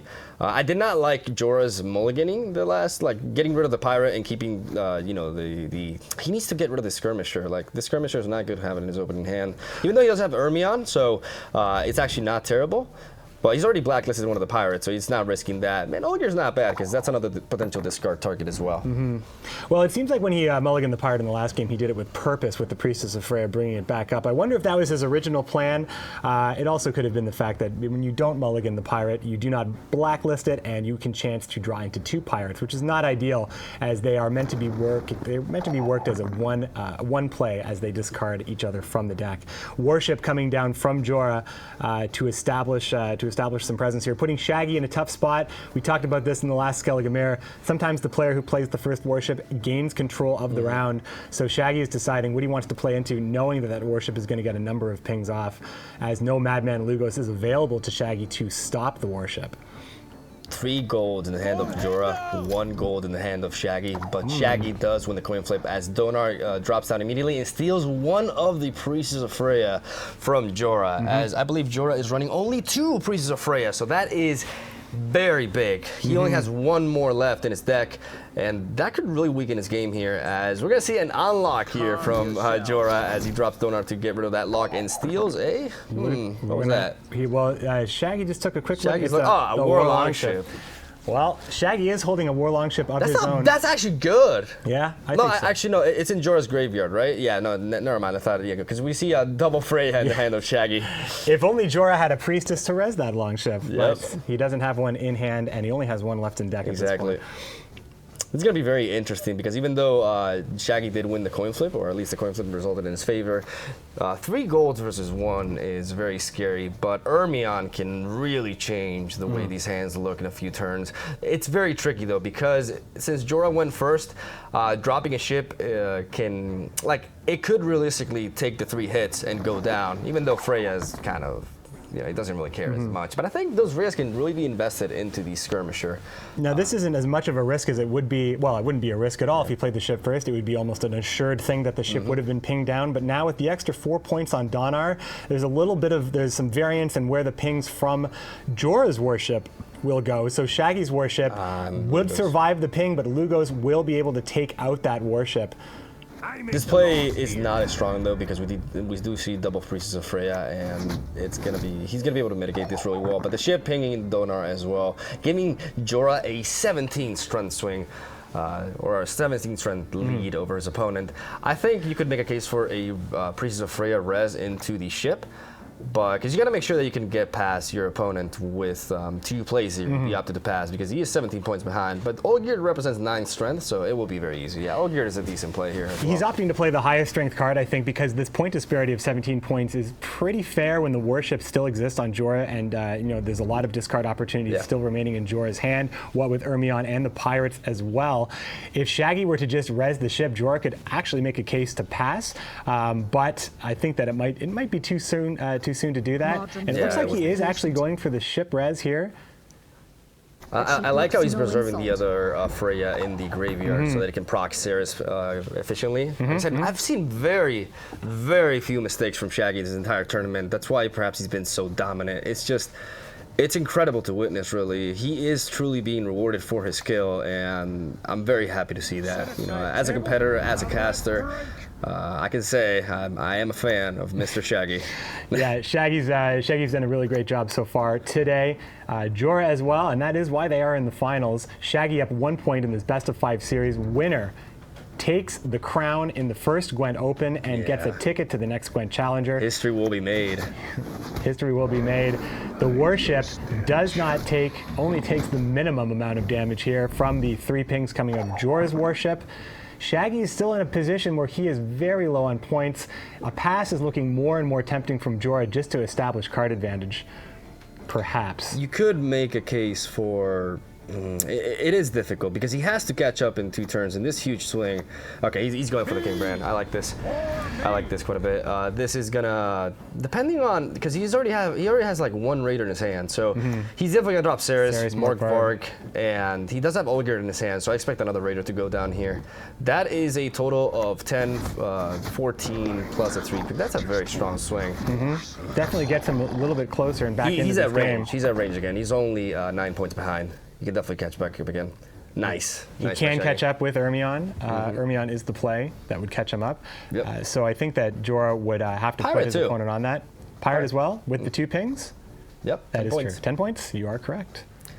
Although if both pings hit Morkvarg, good point. Yeah. Good point. Yeah. There's It is risky. you got to play towards the worst. Sometimes you have to play towards the worst possible scenario. That's true. No. It's a very good point. Like that could actually happen, and that would be devastating. What do you say? All right, Pirate goes down. If you want to pass, you want to pay, or you got to pay. You don't really ever want to play, but yeah, and he does hit Morkvarg right there. He actually hit Morkvarg with a double pegs from the Pirate. That's exactly what happened. Predicted the future. I called it. I definitely called it. Just want to offer a quick clarification here. We were talking about the winner of this best of 5 series being the champion and punching a ticket to Challenger. Both of these finalists are actually going to Challenger. Yes. Guaranteed. What they're really fighting for is the title of champion and that extra $4,000 from the prize pool. So get ready to see Shaggy and Jorah in the future. If you've liked the way they've played today, then you will like the way they play in December as well at the second Gwent Challenger. 2 excellent players, without a doubt. Ermion into double Raider, very, very strong for Jorah. This is actually very nice. If he pings off the ship here, it could be problematic for for Shaggy, but he does not. He does not hit the ship. That's huge because you don't want. I'm pretty sure Shaggy does not want to waste his second Priestess of Freya. Shaggy's been playing behind for this entire round, and he's had enough. He's going to see himself out, take that card, get into the second round. He also, Jorah cannot open pass on him because his own Morkvarg is only going to be 1 strength, while Shaggy's is going to be, I believe, 2. So, yep, he's not able to open pass. So that was an excellent pass by Shaggy. Just enough. As usual, as we've come to expect How many times from have I Shaggy. said that? The passing game is such an important part of Gwent, and Shaggy is showing that he's very proficient at reading the best possible times to do that. Yep. Here we go, folks. Round 2 of match number 2. As Olgerd goes down here for Jorah. Very standard play, like you drop your carry over, and Shaggy is going to be, like the cool thing is that in this mirror, in this stage right now, Shaggy can actually mirror everything Jorah has if he has the same cards, and you'll always be ahead of him. Because of that 1 extra strength on Morkvarg. Just 1 point makes a huge difference here. Until the pirate captains come down, that's very true. What is very key in this round 2 is keeping track of the countdowns from Ceres, and for Shaggy, he must stay ahead every single turn. He must stay ahead to make sure that he. Oh, this donut is pretty nice. But Donut with another longship steal here. Yeah, he can mimic this again. Like he can just use his own Sigdrifa and unlock. That Olgerd. Yep. That's exactly what's happening. Monkey see, monkey do. It's going to bring him back his own Donard, unlock his own Olgerd, and just remain 1 point ahead once again. Still holding on to that Freya for round 3. A true mirror right here. Oh, choosing to actually lock his opponent's Olgerd and get Ceres out as well. Interesting. Shaggy surging ahead at this point. I like that approach. Okay, let's see. We can take a look at Shaggy's hand. He's got. Oh, Ermion. he preserves Ermion. Ermion looking so with good right the Freya, he's easily going to be able to get. He can actually play. Because Ermion, what a lot of people don't know is that when Ermion discards the Clan on Clay Raiders, which are those very angry men right there with the axe swinging it right there, when they discard it, they're resurrected from the graveyard. It's a resurrection, so it procs Ceres. But he's actually going to play Ermion now for the. Interesting. Well, I mean, if Shaggy was in a position that he already won the round, I'm sure he'd be happy to hold on to Ermion. But I think getting ahead is so important. Yeah, plus, cycling through his deck to make sure that he has the best possible hand to continue this round. Because, like you said, he has to stay ahead, and he definitely has to win this round. Indeed, we're gonna see. But he's actually gonna opt. He's really like. The thing about Shaggy is if you're like a pirate captain's a pirate captain. You have 2 more in your deck. Ermion is unique, and Ermion represents a lot of strength. In round 3, Ermion is a 19 strength play that actually also procs 2 resurrections. That is so big, and it also improves your hand tremendously. Like it replaces those ridders in your hand with like potentially very valuable cards. So you want to hold on to that Ermion as much as you can. I would not be surprised if we see a Gremist here from Shaggy the next turn. It's interesting. Yeah, you want to definitely. What does Ermion not do? Not only do you discard the Raiders, get them back on the board for a huge point swing. It counts as a resurrection, which benefits Ceres. It counts as a discard, which benefits your part captains. One of the best gold Skellige has, especially in this archetype of discard. Gremist, as you called here, coming down from Shaggy to simply eat. Gremist, which means that as Sigurd Reaper was already played, Gremist in the graveyard is going to stay there. Oh, if Jorah passes here, this would be huge. If Jorah passes here, this would be huge for Shaggy. This is massive. This is massive for Shaggy. Morkvarg will not come back for him, but Morkvarg, the reason he did in Grimace is on Morkvarg is because that will proc Ceres once. He's easily going to be able to get Ceres out again, and he's got Ermion with Double Raider and Freya with that Skirmisher. This is tremendous. Shaggy's hand, it's almost like, it's like in poker, you have a great hand, your opponent just has just a little bit better hand. You don't really blame Jorah. 2 huge pirate captains and Coral, which can deal with pirate captains as well. That top deck, though. Choosing to, and top deck of Udalryk, which I don't know if he would want that, although with Coral, Udalryk is a little bit less risky. Getting that extra card, I wonder if it's going to matter, because this Ermion play will cycle into the remaining pirate captains. As you said, the Priest is bringing back the Skirmisher. It's going to be close, but I think Shaggy's in great position here. Shaggy's in an amazing position. Obviously, it depends what he draws with Ermion, but this...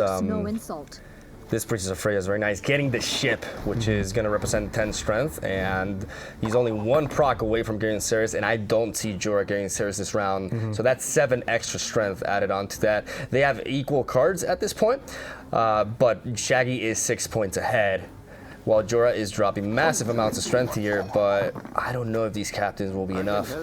All right, it comes down to this, like, what does he draw? What's he gonna draw here? And I have a feeling it's looking like, Coral of his own, and we're back to a mirror here. Both hands are the same. There's Ceres. Is it gonna be a huge deal here? Wow, a 21 strength lead for Shaggy, with both players having the same exact cards in their hand, but the difference is Shaggy has a War Longship to mitigate a little bit of the strength generated by Udalryk, or otherwise, called by the community as Mr. YOLO. Because you guys yell it, you only live once. Good old Udalryk. Yeah. But Udalryk answers. Udalryk, we're going to see a quick response from Shaggy. It's going to give it right back to him, keep the card advantage. Oh, no. That's going to grab a warship, which really is not going to provide any extra value here. Shaggy right back get down, the win. Making a nice row for Coral as well. There's the Skirmisher and Come Lugos. On now.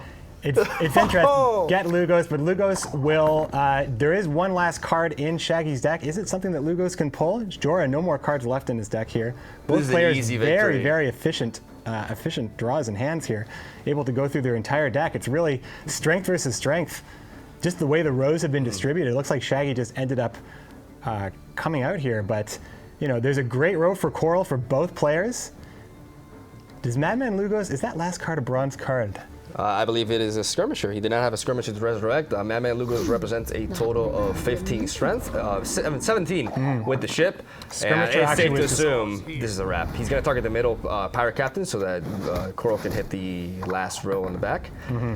And this is all she wrote. That's going to be it. Shaggy going up 2-0. Dominant performance by Shaggy. Match point. We're already at the match point for Shaggy, threatening for that challenger, for that crown here in the first Gwent Open.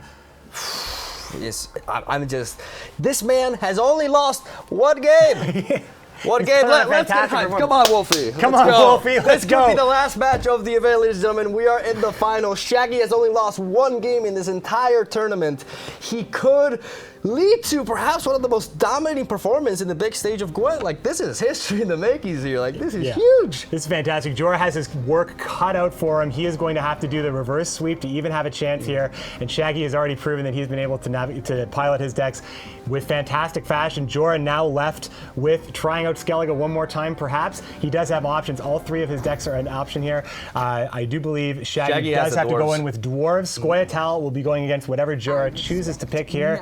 Jorah can counterpick against dwarves, perhaps. Although Skellige is a decent matchup against dwarves, what with Coral and Donar being, and of course Madman Lugo's dealing with the ships. Ooh, I'm shocked. I was expecting Bran, but he's going in with his own dwarves. So, proactive versus proactive, the movie.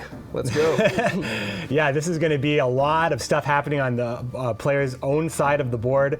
Won't be a lot of interactivity on either side of the board. So it's just going to be who can source the strength, who's going to have the better combination and sequencing here. Play a dwarf, buff a dwarf. Play a dwarf, play a dwarf, buff a dwarf. Let's see it on the chat. All right, here we go. Both players do have Yarprin. Both players have double Macam Defenders. Jorah does have triple Elven Mercenary, while Shaggy has perhaps the most important gold in this mirror in Geralt Igni. Has Geralt Igni. I do believe, well, Iflin would be very good as well, but Igni will help him with the round, as well as Elzer's Double Cross, which provides him with a lot of value when he draws a Dennis Cranmer, and I take that back. Shaggy not running Dennis Cranmer, just for the record, I do believe that. Author of Double Cross, Marching Orders, and Nature's Gift. And that Elzer's Double Cross will be pulling a Dwarven Mercenary at this moment. Yep, it will. Since Yarpin is on the board. Right now, pretty similar plays by both players, but now things are going to change up quite a bit here. The thing is, like in this matchup, the main thing you play around is Geralt Igni, so they don't have to worry too much about swapping in rows. I expect Commander's Horn and Ethne to Commander's Horn to be applied by both players here, and it's going to come down to who can basically generate more points. But I do believe that Geralt Igni in Shaggy's hand could be the determining factor in round one. One mirror into another mirror, mirrored board states right now. The hands are quite different. Really, it's just the Commander's Horn. Otherwise, the journey that both of these players will go on in round one will be very different. Both players are going to have to be playing around Geralt Igni, as it is present in both players' decks. I do believe they are running the same golds, being Zoltan, Ithilien, Saskia, and Geralt Igni. Geralt Igni is obviously very threatening at any point where there's an opportunity to get a Scorch on the row that reaches 20 first. He missed out on points there. Did he? I know what he was trying to do. He's basically trying to disperse his Elven Mercenary so he can get some nice Zoltan value and set up for a Commander's Horn. But I think that was a misplay by Jorah, playing the Elven Mercenary so early on and leaving no row with 3 units, as the chances of drawing that potion were extremely high, and he's definitely going to regret that, I feel. He's missed out on 4 points, which could make the difference. It's true. Jorah may have been looking for the first light specifically, and when he was posed with a potion option, if he played the Elven Mercenary into that row, Geralt Igni would have been waiting to destroy those 2 dwarves. So he had to play the Elven Mercenary in the range row. Never mind. I take that back. I mean, he could have picked a immune boost and avoided that, but at the same time, he could have been screwed by double potion. So good point. I take what I said back. And the pass on Jorah right now, it's going to go down to just spending that extra card here. The carryover is close in this case. But, when dwarves versus dwarves, it's really about making sure that you are, Yarpin in the back actually, 39 to 27 going into round 2. This is going to be very tight. So both players are trying to create the most possible carryover. So when going into round 3, it's going to maybe look like one player just doesn't have the chance to overcome the carryover. If lean in hand for Jorah is huge, it will be able to apply 2 adrenaline rushes to probably the largest targets here, which would allow carryover that Shaggy may not actually be able to source here outside of a first light into.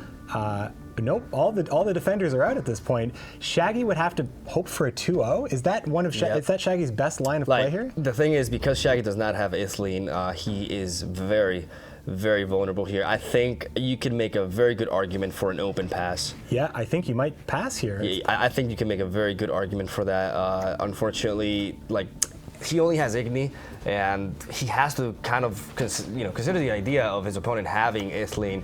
That is so risky because the cool thing about open passing is that if he were to want to play Ithleen, he would not be able to afford that play and pass after that. Like, it would force him to go down cards. So the key here is Shaggy has to get a good enough lead to ensure that Ithleen alone is not the last play for Jorah. Like, he has to get good cards out of him. I think he's perhaps working for a stronger lead because he does have the first say. Yeah, I think he's not really aiming to have like a massive round going on here, but he wants to get that huge burst so that his opponent cannot catch up as easily. So Ithleen is a disloyal card. That card goes on the opponent's side of the board, giving Shaggy an additional 5 points. And Adrenaline Rush does apply resiliency to the bronze units, allowing them to carry over to the next round, but it is a negative 5-point play to do that. So if Shaggy remains ahead at any point where Jorah is forced to play Ithleen, Shaggy will have to be more than one card, and card advantage may actually end up being the biggest deal here. Geralt Igni at least has value being shown for Jorah, whereas it is not the case yet for Shaggy. But I think you made a really good point. Pass is always an option here in that neither player is looking for carryover, but if you were to pass on Jorah, Jorah would definitely play Ithleen for the Adrenaline Rush. But would it be enough in this case with the Commander's Horn and all the buffs available? Round 3 is always dicey when you can't secure carryover with Dwarves, and if neither player can secure carryover with Dwarves, it could be a very... I like this first light. Yeah, this first light is... It doesn't pull out the Mac. It had a chance to pull out the Macam Defender because he's only played 2, unlike Shaggy. But unfortunately, he does not get it, which is the reason why he went for that play. But this still does represent, it even represents more strength than the immune boost because it does buff Jarp and Ziggurat in the process. So I still like this. What you're saying is complete. Like, it's exactly what's going on here. Like, Ithleen will, and in case any new players are wondering, Ithleen is a gold unit that is disloyal, like McBeer said, but it basically searches for a bronze special card in your deck, and it spawns 2 copies of it. So it can lead to very powerful swings because there's some key cards like Thunderbolt Potion, which represent 12 strength. When you multiply that by 2, that's 24 minus 5, 19. So that's pretty good for a gold play, and also considering you're buffing potentially resilient units, it's very strong. It's interesting here. I mean, there's an option here that Jorah has. If he really wants to get that Mahakam Defender, he could play Ethna into a rally again. And I'm just wondering how important it's going to be. At some point, the last play here from Jorah would be Ithleen into Adrenaline Rush. Igni is an option for both players at this point, but there's always going to be another couple of large units for Ithleen to apply those 2 Adrenaline Rushes. Shaggy not having Ithleen could actually be the biggest issue that he has to deal with. If it's not, and it's quite possible he's just looking to get as many points as possible, but with Jorah's own Commander's Horn plus Ethna Commander's Horn, both players are capable of doing that. At what point really will Shaggy be out of options here? I think at this point he definitely has to line up the double Commander's Horn. He will not find value out of that for the next round. So we may actually see Shaggy going all in, because if you look at all the cards in his hand, they're very good for a long round. They're very good for a situation in which you have a bunch of units. But if that's not the case, very good timing, by the way, with that, not timing, sorry, very good buffs with that Thunderbolt Potion, because even though Jarpin will get buffed by 1 by the Dwarven Mercenary, will still be 1 strength weaker than the Macam Defender that is scoring 16 strength. It's obviously incredibly important for neither player to line up 2 units with the same amount of strength, because then Igni would just obliterate them. As this is very tight. At this point, I really expect Shaggy to just go double Commander's Horn. He has to bank on a low quality hand from his opponent, but it's not looking all that great from Shaggy, I'm not gonna lie. It's true, because Jorah can just answer with his own double Commander's Horn, since he does have Zoltan able to move units onto, move up to 3 units on a row here, and also strengthen them in the process. Here comes the first Commander's Horn, and it's likely that we see 4 Commander's Horns in this round alone. Yep. Toot indeed.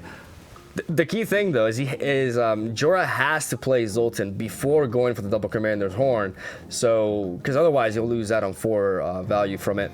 As Zoltan Chouet is going to come in here and is going to drag those 3 units. Perhaps Roach as well. Always forget about Roach, eh? And no lineup. No lineup there. 17 is the best that Igni can provide, 21 total points. But there are fine targets for Ithleen to apply Adrenaline Rush to Yarpen and the Mahakam Defender at 12. The thing is, he's holding on to that Dwarven Mercenary because I think he can definitely aim to see if Jorah makes a mistake and lines up 2 units below the Mahakam Defender in 17 strength, and then uses the Dwarven Mercenary to get it out of the melee row and potentially hit him really hard with Geralt Igni. But I don't think Jorah. Like, it really matters where he positions this Commander's Horn. Like, he has to be smart about it. And he definitely is. There is no lineup whatsoever. Even if he moves the Mahakam Defender, Yarpen Zinger will still be 3 points above the next unit. So, good positioning, good plays by both players, and we are going to see just an offensive Dwarven Mercenary because you wanted the extra 3 value from it.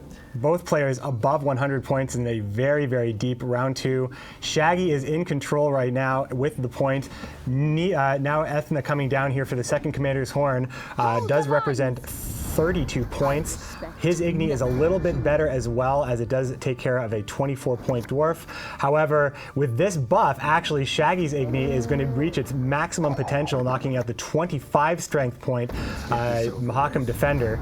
It's a pretty big swing. Now, Igni is not enough to actually take it. He would have to play Ithleen to apply buffs. Yep. Which means that neither player would carry over anything, and we would go into a top deck war in round 3.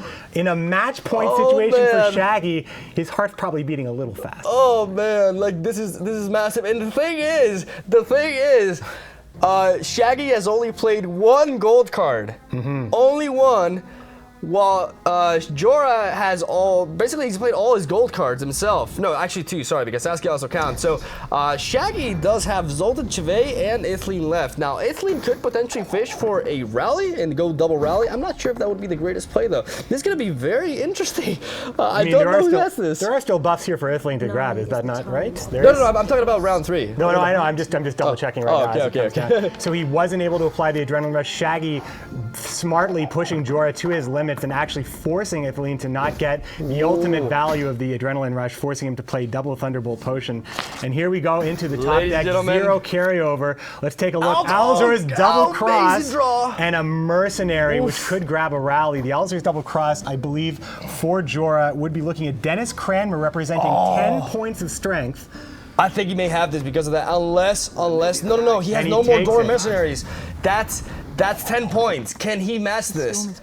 Dwarven Mercenary, we don't see it. Mercenary, into rally, into Alvin Mercenary, into Potion, he's got it! Oh, Shaggy taking it 3-0 domination! Oh my God, are you kidding me? Wow!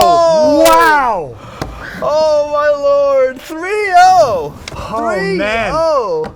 Wow, Shaggy with the dominant performance. He's the first ever Gwent Open champion, only dropping 1 Geralt game. coming in to congratulate the finalists. Dandelion and Siri as well for a little reward here. Shaggy just taking a drink. That was insane. The Elven Mercenary heard around the world. Geralt's like, come on in here. Come on, my friend. You earned it. You earned it. Shaggy taking the extra prize. You're a Witcher now. You have completed the Trials of the Grasses. Lots of pucks going around. We have gotten through the Gwent Open. It was a fantastic success. What a series. Oh, my Lord. It was a dominating performance by Shaggy, but every one of those games was very close. And that, Skellige Mirror, Dwarven Mirror, and then, now finally, both of these players are going to go to Challenger, but Shaggy's going to get a little bit of extra paycheck here. Looking very happy. The wild card running the gauntlet on Thursday, going through to advance to the semifinals yesterday, and now to take 2 rounds today. What a journey for Shaggy, proving that the wild card is indeed the wildest player. You can't put anybody on anything sometimes. Those draws, those plays. Congratulations to Shaggy. Miguel, what do you think? I'm just shocked. Like I'm so happy that a player who I believe Shaggy truly is the champion here. Like I believe no luck determined. Obviously in that last match that was very close, but he was already 2-0. The fact that this man only dropped 1 game is a huge testament to his skill.